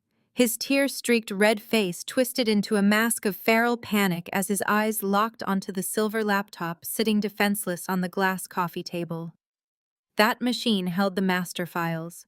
It contained every shredded ledger, every offshore routing number, and the complete, undeniable roadmap of his mother's federal tax fraud. If he could just smash the hard drive, he actually believed he could reset the board. He shifted his weight and lunged forward with a sudden violent burst of adrenaline. His hands stretched out like claws entirely focused on destroying the digital federal evidence. He never even grazed the aluminum casing. Before Trevor could close the final gap, a solid mass of muscle and perfectly tailored wool blocked his path. Elijah stepped out from the darkened hallway with the silent, lethal grace of a predator. He did not shout. He did not flinch. He simply caught Trevor's outstretched wrist mid-air. The sound of Trevor's forward momentum coming to an abrupt, violent halt echoed sharply in the quiet apartment. Elijah's grip was like an industrial vice wrapping around the fragile bones of Trevor's forearm with terrifying, unyielding strength. Trevor let out a loud, shocked gasp. With one fluid, expertly calculated motion, Elijah twisted the captured arm sharply downward and wrenched it high up between Trevor's shoulder blades. Trevor shrieked as fiery pain shot through his rotator cuff. His knees buckled instantly, forcing him to bow forward over the coffee table in a position of complete, humiliating submission. Elijah applied just a fraction more upward pressure, locking the disgraced executive securely in place. Trevor whimpered his previous false bravado, entirely erased by the sudden shocking reality of physical dominance.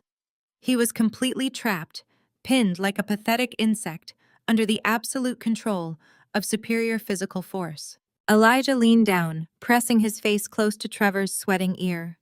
The atmosphere in the room shifted from chaotic panic to a freezing absolute stillness. Caroline remained seated on the velvet sofa, her posture perfectly relaxed, sipping her tea as she watched her new partner dismantle her former husband. Elijah did not raise his voice. He spoke in a low, resonant baritone that vibrated with dangerous authority. His words were precise, measured, and completely stripped of any emotional warmth. He was a man accustomed to expertly dismantling hostile threats, and Trevor was nothing more than a minor, highly irritating pest. "You really thought you could just barge into this home and take what does not belong to you?" Elijah murmured, applying another millimeter of pressure to the twisted arm. Trevor let out a strangled, high-pitched squeak. "You operated for years under the pathetic delusion that your immense wealth made you permanently untouchable. You broke this woman. You threw her out into the freezing cold. You stole from your own infant daughter to fund a cheap, tacky affair. And now, when the bill finally comes due, you resort to behaving exactly like a desperate common thief in my living room." Trevor tried to babble a frantic excuse, sputtering nonsensical apologies about Beatrice forcing his hand, but Elijah abruptly silenced him by tightening his grip. "I do not care about your mother," Elijah stated coldly. "I do not care about your fraudulent trust fund or your pathetic collapsing firm. My only concern is protecting my family from parasites like you. Caroline and Lily are under my protection now. You will never raise your voice at them again. You will never step foot near this property again. If you so much as look in their direction, I will personally ensure your destruction. The federal government is going to strip away every last penny of your stolen wealth." Elijah continued, his voice echoing with absolute finality. "You are going to spend the best years of your life sitting in a concrete cell wondering how you managed to completely lose an entire empire. And while you are rotting in federal prison, I will be raising the beautiful daughter you so easily abandoned. She will grow up knowing exactly what a real, honorable man looks like, and she will never even remember your pathetic face. Now it is time for you to leave our home." Elijah effortlessly hauled Trevor upright, keeping the arm securely locked behind the cowardly man's back. He marched Trevor forcefully toward the heavy oak front door. Trevor stumbled clumsily and dragged his expensive leather shoes across the polished hardwood floor, whimpering and pleading for mercy that he absolutely did not deserve. Caroline calmly set her fine teacup down and followed them toward the entryway. She opened the heavy door wide, allowing the bitter, freezing winter wind to instantly sweep into the warm apartment. The snow was falling heavily outside, blanketing the city streets in a thick, icy layer of pure white. Without a single moment of hesitation, Elijah shoved Trevor violently forward. Trevor stumbled helplessly through the open doorway, his arms flailing wildly as he lost his balance.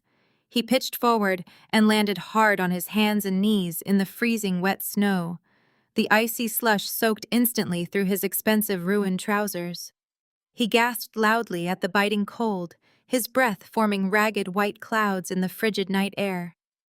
It was a perfect, beautiful mirror to the night he had cruelly locked Caroline out of their former estate. The universe had finally balanced the scales of absolute justice. Trevor shivered violently on the snowy sidewalk, looking up at the illuminated doorway with wide, terrified eyes. Caroline stood tall and radiant in the warm light of her fortified home. Elijah stood right behind her, a silent, immovable guardian. She looked down at the pathetic, shivering man who had once tried to destroy her entirely. She reached into her pocket and pulled out a shiny silver coin. With a flick of her wrist, Caroline tossed the single quarter into the snow right next to Trevor's freezing hands. "Call your mother," Caroline said flatly. "You are going to need a ride." The heavy oak door slammed shut with a solid, echoing thud, permanently sealing Trevor out in the brutal winter storm. Caroline did not watch him scramble for the shiny quarter in the freezing slush. She turned away from the frosted glass and walked back into the absolute warmth of her fortified sanctuary. She had spent a decade making herself incredibly small to accommodate his fragile ego. She had spent a decade shrinking her brilliance to feed his massive delusions. The pathetic man shivering on the sidewalk outside was no longer her husband. He was a piece of federal evidence. The sun rose over the city with a blinding, harsh clarity. It was Saturday. It was the official day of Beatrice Wilson's grand, desperate charity gala. The bright morning light flooded through the massive floor-to-ceiling windows of Elijah's downtown law office. The sprawling mahogany conference table was entirely covered with meticulously organized financial documents. Caroline stood at the head of the table. She looked down at the sprawling map of the Wilson family's absolute greed. They had successfully traced every stolen dollar. They had mapped every hidden offshore account now. They had finally successfully cornered Beatrice Wilson. Thomas sat silently in the corner leather chair. His expression was a mask of cold, calculated precision. The retired circuit court judge possessed an undeniable, terrifying authority. He was currently speaking directly to the highest levels of the United States Department of Justice. The sheer, staggering scale of Beatrice's corrupt empire had completely outgrown a standard civil audit. Caroline had meticulously documented over $15 million in raw fraud. $15 million stolen from innocent investors. $15 million hidden in untraceable shell companies. 15 million reasons why Beatrice Wilson would never see the outside of federal prison ever again. Thomas abruptly ended the secure phone call. He placed the black device flat on the wooden table. The sharp click sounded like a firing pin locking into place. "The Department of Justice has officially escalated the investigation," Thomas announced, his voice vibrating with grim satisfaction. "The local authorities have been ordered to stand down. The Federal Bureau of Investigation is officially taking over the entire operation. They have reviewed your financial ledgers, Caroline. They authenticated every single digital wire transfer you carefully salvaged. The warrants have already been signed by a federal magistrate. Beatrice is facing a massive federal raid." Elijah smiled slowly. It was a cold, incredibly dangerous smile. He looked at Caroline with pure, unadulterated professional respect. "You built a perfect, inescapable cage," Elijah stated softly in the quiet room. "You built a cage so perfectly designed that Beatrice actually paid for the heavy locks herself." Caroline did not smile. This was not a simple game. This was the total, systematic eradication of a highly toxic dynasty. She turned away from the sprawling financial maps and walked purposefully toward her private office suite. It was time to physically prepare for the final confrontation today. She was completely ready. For years, Beatrice had viciously mocked Caroline's modest, practical wardrobe. The wealthy matriarch had relentlessly belittled her low-level accountant aesthetic, constantly reminding Caroline that she simply did not belong in their elite, glamorous world. Caroline opened her garment bag and pulled out a stunning, meticulously tailored charcoal suit. It was structured sharp and incredibly powerful. She slipped into the expensive silk lining. She fastened the dark polished buttons. She smoothed the sharp, aggressive lapels. The visual transformation was absolute and completely undeniable to anyone who looked at her new reflection in the tall glass mirror inside the private room. She was no longer the timid wife. She was no longer the overlooked employee. She was no longer the convenient scapegoat. She was the active architect of their total destruction. She was the executioner of their corrupt legacy. She applied a single striking shade of dark red lipstick. She locked her eyes on her own reflection. She was ready to completely decimate the Wilson family. Caroline walked back into the main conference room. Her high heels clicked sharply against the hardwood floor, with a steady military cadence. Elijah and Thomas looked up from the heavy wooden table to greet her. Both men instantly recognized the sheer, terrifying power radiating from her. She looked like a woman who was fully prepared to burn an empire to the absolute ground and calmly toast marshmallows over the raging fire. Elijah handed her a small, encrypted communication device. He explained that federal agents were already heavily positioned around the Grand Heritage Hotel. They were currently posing as valet attendants, catering staff, and private security contractors. The entire luxury ballroom was completely wired for audio and video surveillance. Every single elite guest walking through those heavy gilded doors would be meticulously recorded all night long.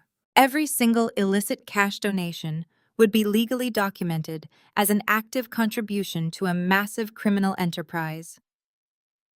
Thomas picked up his cell phone as it vibrated on the table. He answered the secure call, listening intently for a few short seconds. He maintained steady, unbroken eye contact with Caroline. The tension in the room instantly spiked to an almost unbearable level. The trap was perfectly set. The bait was actively waiting. The federal hammer was suspended directly over Beatrice Wilson's head. Thomas gave a short, sharp nod of confirmation to the person on the secure phone line right away. He slowly lowered the phone. He placed his hands flat on the polished mahogany table. He looked at Caroline with an expression of absolute terrifying readiness. "The operation is fully briefed and in position," Thomas stated clearly, his voice echoing in the silent room. "They have the entire perimeter locked down. The exits are totally secured. The Financial Crimes Unit is standing by in the underground parking garage." The FBI lead agent confirms with Thomas, "We move in on your signal, Judge. We are perfectly positioned to end Beatrice Wilson tonight once and for all. Let us begin right now."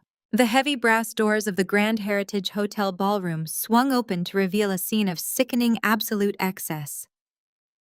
Caroline stepped over the threshold with Elijah and Thomas flanking her like perfectly tailored sentinels. The massive space was a blinding ocean of crystal chandeliers cascading white orchids and towering champagne pyramids. The city elite milled about the room, completely dripping in borrowed diamonds and rented tuxedos. They were a pathetic collection of wealthy socialites desperately trying to maintain their status by attending Beatrice Wilson's highly exclusive, utterly fraudulent charity gala. At the grand entrance, a discreet but heavily guarded collection table sat draped in black velvet. Caroline watched with cold precision as a prominent local real estate developer casually dropped a thick, unmarked manila envelope into the designated lockbox. He did not ask for a receipt. He did not ask for tax documentation. He simply paid his mandatory entrance fee to remain in Beatrice's good graces. The sheer scale of the blatant money laundering happening right out in the open was staggering. The entire room was effectively funding a criminal extraction operation under the thin, fragile guise of urban philanthropy. Caroline adjusted the cuffs of her sharp charcoal suit. She felt no intimidation. She only felt the thrilling electric current of impending justice. Elijah scanned the room with the practiced, calculating gaze of a seasoned investigator. He silently noted the strategic placement of the undercover federal agents, disguised as waiters serving overpriced caviar. Thomas stood perfectly still, his retired judicial authority radiating from his calm, unyielding posture. They formed a unified, impenetrable front against the sea of corrupt wealth. It took exactly 40 seconds for Beatrice Wilson to spot them. Beatrice was standing near a towering ice sculpture holding court with a group of nervous corporate investors. She was wearing a custom emerald silk gown that likely cost more than a modest suburban home. Her sharp, predatory eyes swept over the crowd and instantly locked on to Caroline. The transformation was immediate and terrifying.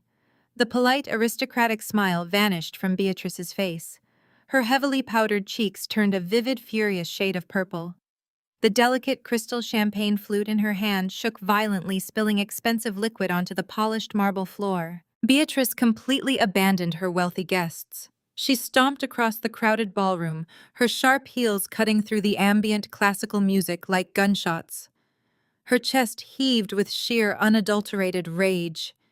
She raised a manicured finger, pointing it directly at Caroline's face like a loaded weapon. The surrounding socialites quickly stepped back, their hushed conversations dying out as they eagerly anticipated a brutal public spectacle. "You have absolutely no right to be here!"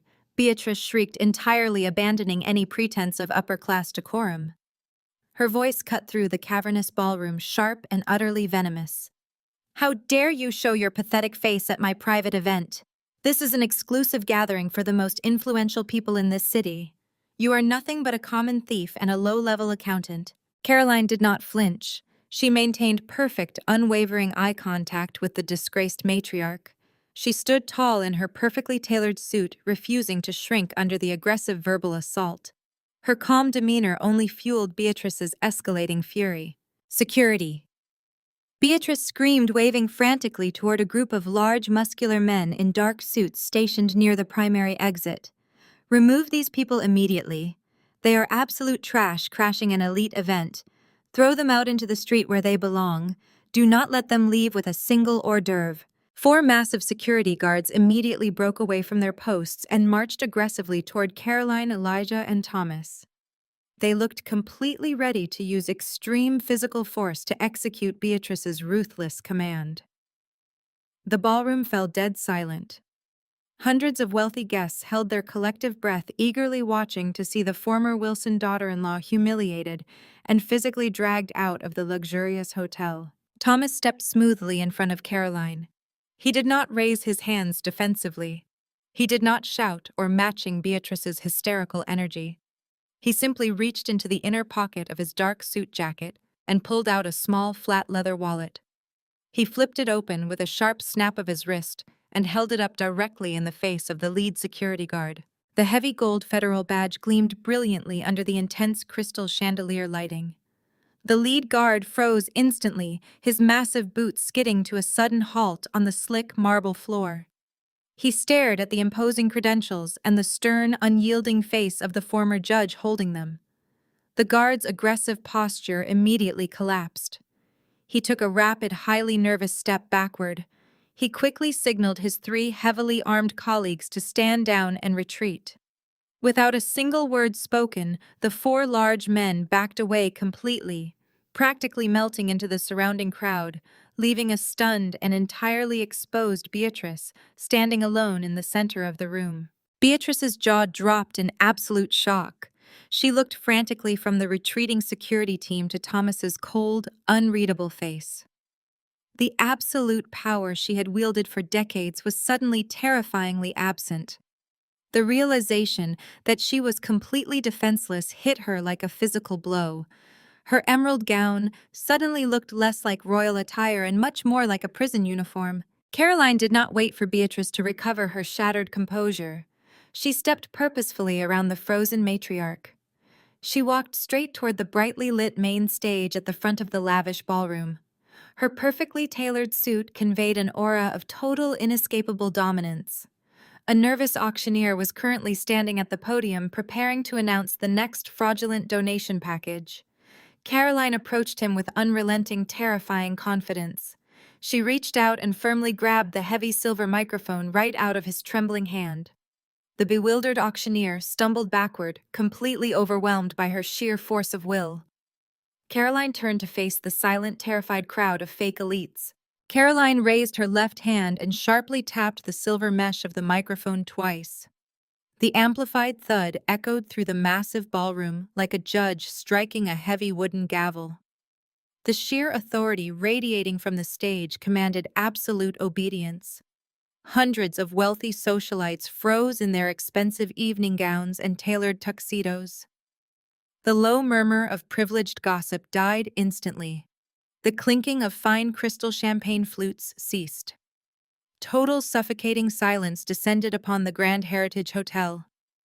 Every single eye in the opulent space locked onto the striking woman standing tall at the central podium. Caroline did not smile. She simply let the heavy silence stretch, forcing the elite crowd to endure the uncomfortable, agonizing tension. Down on the polished marble floor, Beatrice Wilson completely lost the last remaining shreds of her carefully manufactured sanity. The wealthy matriarch shoved her way past a group of stunned corporate executives, her face twisted into a mask of feral panic. "Get off that stage right now!" Beatrice screamed at the top of her lungs, her voice cracking with raw desperation.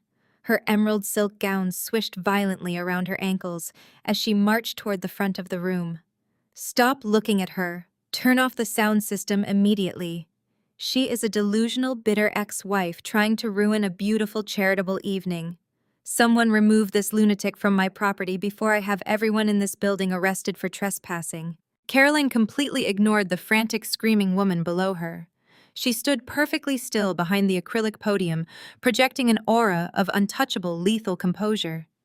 She looked down at Beatrice, as if the wealthy matriarch were nothing more than an irritating insect buzzing around her ankles. The contrast was absolutely devastating. Beatrice was red-faced, sweating, and shrieking like a cornered animal. Caroline was cool, collected, and vibrating with absolute power. After a decade of enduring relentless psychological abuse, Caroline finally held the executioner's blade. She did not need to shout. She simply needed to expose the undeniable truth. Caroline shifted her gaze away from her former mother-in-law and looked directly toward the elevated audiovisual control booth positioned at the back of the grand ballroom. Elijah was already moving. He moved with the predatory, silent grace of a man accustomed to dismantling hostile environments. He strode purposefully through the parted sea of terrified guests, ascending the carpeted stairs to the technical deck. A young, terrified hotel technician tried to step in his way, raising his hands in a weak protest. Elijah did not break his stride. He simply gave the young man a look so dark and uncompromising that the technician instantly scrambled backward, abandoning his post entirely. Elijah stepped up to the complex digital control panel. He reached into his perfectly tailored jacket pocket and retrieved a small encrypted black flash drive. He seamlessly plugged the device directly into the primary presentation server, bypassing the hotel's security protocols with complete ruthless efficiency. The visual transformation was instantaneous and absolutely blinding. The three massive high-definition projector screens suspended behind the main stage flickered wildly. The heartwarming, highly produced videos of smiling children and fake charitable initiatives vanished completely. In their place, a towering wall of damning, undeniable financial reality illuminated the darkened ballroom. Caroline had not just brought accusations, she had brought receipts. The glowing screens displayed razor-sharp, high-resolution scans of Beatrice Wilson's secret offshore banking statements. The ledgers were blown up to 10 feet tall, highlighting every single illegal wire transfer in bright, glowing red ink. The digital presentation seamlessly shifted, displaying a complex, interconnected web of fraudulent shell companies. The intricate diagrams clearly showed how the charitable donations collected in this very room were systematically funneled directly into Beatrice's private Cayman Islands trust accounts. The screen flashed again, displaying copied emails featuring Beatrice's personal electronic signature, directly authorizing the systemic embezzlement of $15 million. The documents clearly showed funds meant for building community centers being diverted to pay for Beatrice's luxury estate taxes, her expensive imported cars, and her private yacht maintenance. It was a complete, irrefutable roadmap of absolute, staggering corporate corruption broadcast for the entire elite society to witness in real time. A collective, horrified gasp rippled through the packed ballroom. The wealthy donors stared up at the massive screens in absolute shock. The realization crashed into them like a physical blow. They were not attending a prestigious charity gala. They were actively participating in a massive federally illegal money laundering scheme. Several prominent politicians in the crowd immediately began backing away toward the emergency exits, desperate to distance themselves from the radioactive fallout. Whispers of sheer horror and outrage quickly escalated into a chaotic roar. Beatrice spun around, her eyes wide with unadulterated terror, as she watched her carefully constructed empire completely disintegrate before her eyes. The fake facade of her noble charity was entirely stripped away, exposing the rotten, greedy core of her entire existence. Beatrice suddenly lunged toward the stage steps, her hands clawing the air in a pathetic attempt to physically stop the presentation. "Turn it off!" she shrieked, her voice completely hoarse and devoid of any power. "It is a lie. It is all digitally fabricated. She forged those documents. Do not look at those screens. I demand you turn those off right now. You are ruining my family. You are destroying my legacy." Caroline gripped the heavy silver microphone securely in her right hand. She looked down at the ruined, pathetic woman who had once intentionally made her life a living hell for an entire decade. She slowly raised the microphone directly to her lips, watching Beatrice completely break down. Her voice was crystal clear, completely devoid of any trace of emotion, and it powerfully echoed with absolute final authority over the fully panicked crowd. "Ladies and gentlemen," Caroline announced clearly, her final words dropping like heavy stones into the increasingly chaotic room. "The desperate woman standing here, asking for your donations tonight, is currently under active federal investigation for a massive $15 million tax fraud operation." The amplified sound of Caroline's voice hung in the frigid air of the Grand Heritage Hotel ballroom for one suspended second. Then, the entire room shattered into absolute pandemonium. The carefully cultivated silence of the elite society crowd violently snapped. A deafening roar of overlapping shouts, terrified gasps, and panicked questions erupted across the massive floor. Hundreds of wealthy donors, politicians, and corporate figures suddenly realized they were standing in the epicenter of a federal crime scene. Panic spread like a highly contagious virus. Expensive champagne flutes shattered against the polished marble floor as people scrambled backward away from the central stage. Every guest instantly pulled out their smartphones. Bright camera flashes illuminated the darkened ballroom in rapid, blinding succession. They were no longer admiring a charitable matriarch. They were documenting the exact moment the great Wilson dynasty collapsed into total ruin. Beatrice Wilson stood frozen for a fraction of a second, her heavily powdered face cycling through expressions of shock, denial, and finally pure, unadulterated feral rage. Her emerald silk gown swished violently as she lunged forward, completely abandoning any remaining shred of aristocratic dignity. She charged the elevated stage with the desperate, flailing energy of a cornered predator. "You lying parasite!" Beatrice screamed, her voice tearing through the chaotic noise of the panicked crowd. She scrambled up the carpeted steps, her sharp heels digging aggressively into the fabric.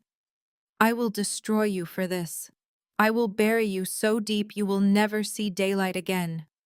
Turn off those screens right now. It is all a fabricated lie.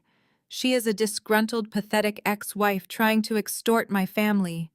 None of this is real. I demand you stop recording me this instant." Beatrice reached the podium and swiped viciously at Caroline. Caroline simply took one calm, perfectly measured step backward, allowing the enraged older woman to grasp nothing but empty air. Beatrice stumbled, hitting the heavy acrylic podium hard enough to knock the floral arrangement onto the stage floor. She clawed frantically at the microphone stand, desperately trying to silence the echoing feedback. Thomas stood firmly at the base of the stage. He watched Beatrice's completely unhinged meltdown with the stoic, unyielding gaze of a man who had spent decades observing the absolute worst of human nature. He did not issue a verbal warning. He did not attempt to pacify the screaming woman. He simply raised his right hand and gave a sharp nod toward the heavy brass doors at the main entrance. The response was instantaneous and totally overwhelming.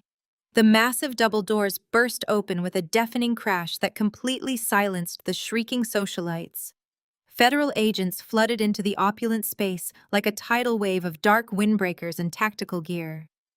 Federal Bureau of Investigation, a voice boomed over a heavy bullhorn. Nobody move a single muscle. Keep your hands where we can see them. Step away from the exits immediately. IRS criminal investigators surged through the secondary doors, moving with ruthless efficiency. They bypassed the terrified guests and headed straight for the black velvet collection tables. They instantly seized the donation lockboxes, snapping heavy evidence seals onto the fraudulent cash repositories. The sharp, aggressive presence of armed federal agents instantly crushed the remaining rebellion in the room. The wealthy elite shrank back against the silk-covered walls, absolutely horrified, as agents began securing the perimeter. Two large FBI agents marched up the stage steps, their eyes locked directly on Beatrice. She spun around her chest, heaving her eyes wide with total, unmasked terror. "Do not touch me," Beatrice shrieked, backing away until she hit the glowing projector screen, displaying her stolen millions. "I am Beatrice Wilson. I practically built this city. You have no authority to touch me. I know the mayor. I will have your badges for this outrage." The agents did not slow down. They grabbed her arms with professional, unyielding force, smoothly spinning her around and twisting her wrists behind her back. The unmistakable click of heavy steel handcuffs locking into place echoed sharply over the microphone she had knocked to the floor. Beatrice thrashed wildly, her expensive emerald gown tearing slightly at the seam as she fought the inevitable. She screamed hysterically, losing her mind as she was forcefully marched down the stage steps in front of every single person she had spent her life trying to impress. Across the chaotic ballroom, hiding like a coward near the carved ice bar, Trevor Wilson watched his invincible mother being paraded out in federal chains. His face was drained of blood. He had sneaked into the gala hoping to secure a quick cash handout from Beatrice to fund his mounting legal defense. Instead, he walked directly into the center of a coordinated federal trap. He realized with freezing dread that investigators swarming the room were not just looking for Beatrice. They were actively securing everyone connected to the fraudulent trust accounts. Trevor spun around his expensive leather shoes, slipping on the spilled champagne covering the polished marble floor. He ducked his head desperately, trying to blend in with terrified waiters rushing toward the swinging kitchen doors. He thought he could slip away through the service corridor and vanish into the freezing city night. He was entirely wrong. A massive federal agent stationed by the service exit spotted the disgraced executive instantly. Trevor lunged forward, making a clumsy break for the swinging doors. The agent did not hesitate. He crossed the short distance with terrifying speed and brutally tackled Trevor to the ground.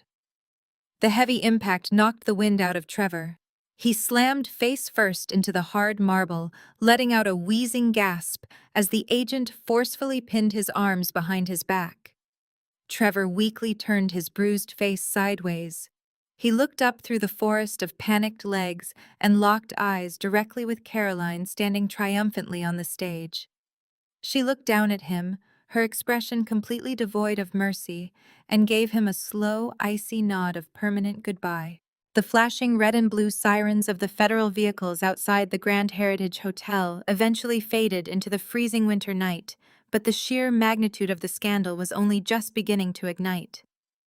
The following morning, the complete financial destruction of the Wilson family dominated every single major media outlet across the country. Blaring news headlines plastered across national television screens and digital front pages ruthlessly detailed the absolute collapse of the fake elite dynasty. Philanthropist or fraudster, the Beatrice Wilson $15 million deception ran on a continuous, inescapable 24-hour loop. The highly coordinated federal raid at the charity gala had successfully secured over 300 boxes of physical evidence, alongside dozens of heavily encrypted hard drives. The staggering mountain of financial ledgers, offshore routing numbers, and fake shell company documents that Caroline had meticulously mapped out proved to be entirely bulletproof in federal court. There was absolutely no room for high-priced defense attorneys to maneuver. There were no legal loopholes left to exploit. The entire corrupt empire had been completely leveled to the ground. Beatrice Wilson's highly publicized criminal trial lasted less than 3 weeks. Her expensive team of defense lawyers crumbled under the overwhelming weight of the forensic accounting evidence. The disgraced matriarch stood before a federal judge, completely stripped of her designer gowns and heavily powdered arrogance. She looked small, frail, and entirely pathetic as the judge delivered a crushing, unyielding sentence. Beatrice was officially condemned to serve 15 consecutive years in a maximum security federal correctional facility without the possibility of early parole. The woman who had spent her entire adult life viciously looking down on the working class, brutally mocking anyone she deemed financially inferior, was now permanently confined to a cold, concrete cell. She was assigned to work in the prison laundry facility, earning pennies a day, while surrounded by women who did not care about her former zip code or her canceled country club memberships.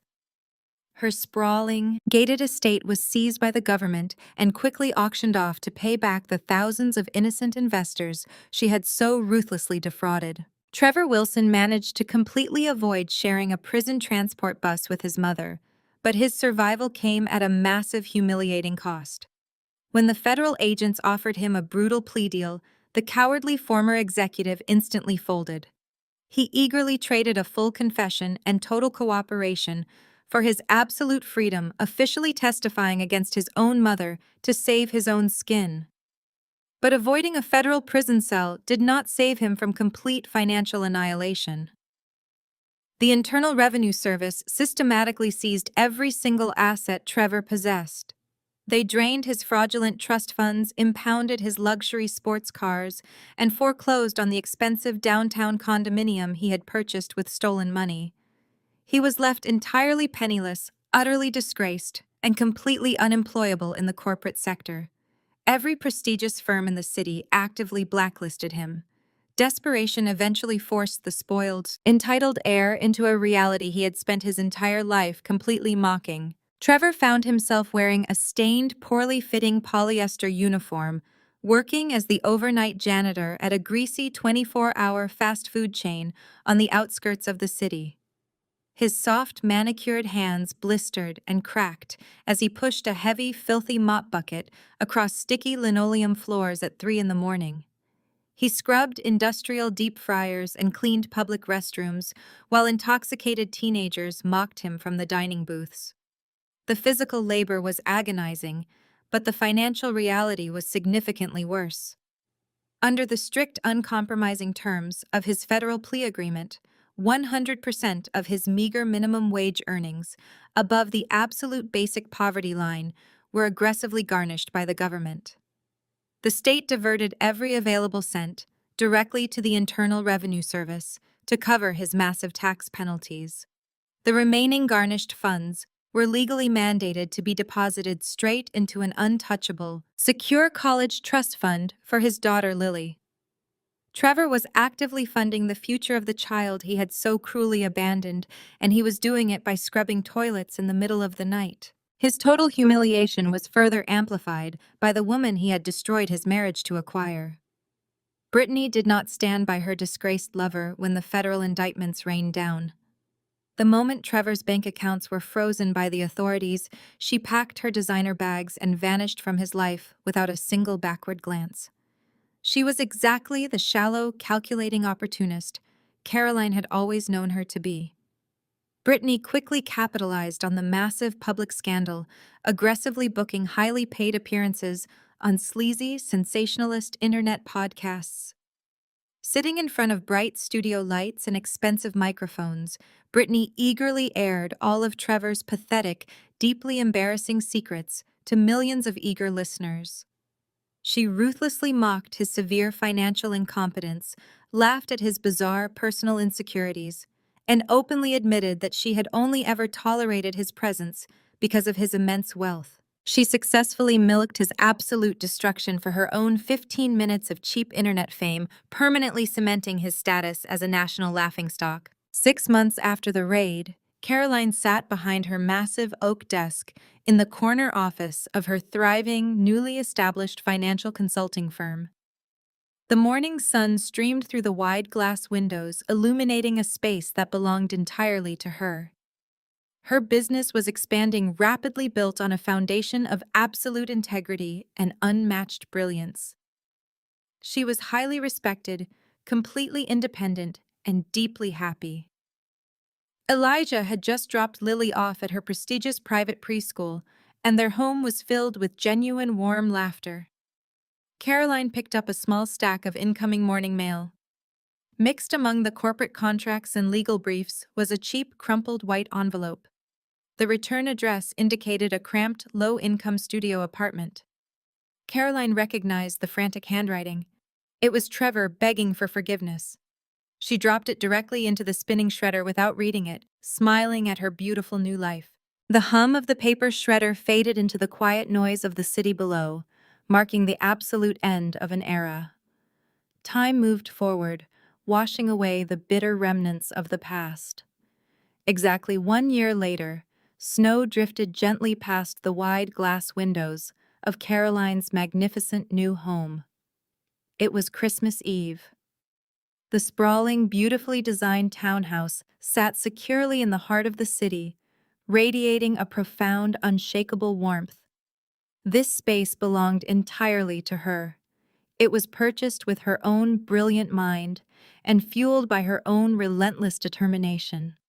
The rich scent of roasted pine nuts, cinnamon, and savory prime rib filled the air, completely replacing the sterile, suffocating scent of expensive perfume and hollow pretension that had defined her previous life. There were no caterers moving silently in the shadows. There were no rigid, unspoken rules about posture or acceptable conversation topics. There was absolutely no anxiety. For the first time in over a decade, Caroline was not walking on eggshells during a holiday celebration. She was simply living. The soft, joyful sound of pure, unfiltered laughter echoed down the hallway. Lily bounded into the living room, her dark hair flying wildly around her face. She was wearing a mismatched holiday sweater she had proudly picked out herself. There was no Beatrice standing in the corner criticizing the fabric. There was no Trevor making dismissive remarks about her energy. Lily was thriving. She was vibrant, confident, and completely free from the toxic, crushing weight of the Wilson family expectations. She threw her arms around Caroline's waist, squeezing tightly before running off to check the wrapped packages sitting beneath a massive, glittering Christmas tree. Caroline watched her daughter with a fierce, protective pride. She had promised to secure their future, and she had delivered beyond her wildest expectations. Her newly launched independent forensic accounting firm was not just surviving. It was aggressively dominating the financial sector. She was actively consulting for major federal agencies and top corporate firms, uncovering hidden assets with the same lethal precision she had used to dismantle Beatrice. Her company was already generating millions in legitimate, untainted revenue. She did not need a corrupt trust fund. She had built an empire with her own 2 hands. The heavy oak front door swung open, bringing a gust of crisp winter air and a chorus of loud, cheerful voices. Thomas stepped inside, brushing snow from his heavy wool coat. Elijah followed closely behind him, his arm wrapped securely around Allison's shoulders. Their cheeks were flushed from the cold, and their smiles were wide and genuine. Caroline moved forward to greet them, pulling Allison into a warm, lingering hug. The contrast between this gathering and the rigid, miserable dinners at the Wilson estate was staggering. There were no hidden agendas here. There were no silent judgments or vicious passive-aggressive insults masked as helpful advice. This room was filled with the only currency that actually mattered: authentic, unwavering love. They moved into the dining room, taking their seats around a massive, beautifully carved oak table. The food was passed around by hand, accompanied by loud jokes, shared memories, and the comfortable, easy rhythm of people who deeply trusted one another. Caroline sat at the head of her own table, pouring rich red wine and letting the beautiful reality of the moment wash over her. The nightmare was completely over. As the dinner plates were slowly cleared away, Elijah gently tapped his knife against his water glass. The table quieted down, turning their attention to the young man. Elijah looked down at Allison, his eyes shining with an intense, overwhelming joy, before looking back up at the group. "We actually have an early Christmas present to share with everyone," Elijah announced, his voice thick with emotion. He reached out and securely gripped Allison's hand, lacing his fingers through hers.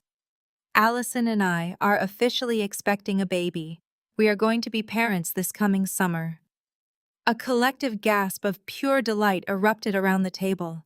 Caroline instantly sprang from her chair, rushing over to pull both of them into a massive, tearful embrace. Lily cheered loudly immediately, demanding to know if she was going to have a boy or a girl to play with.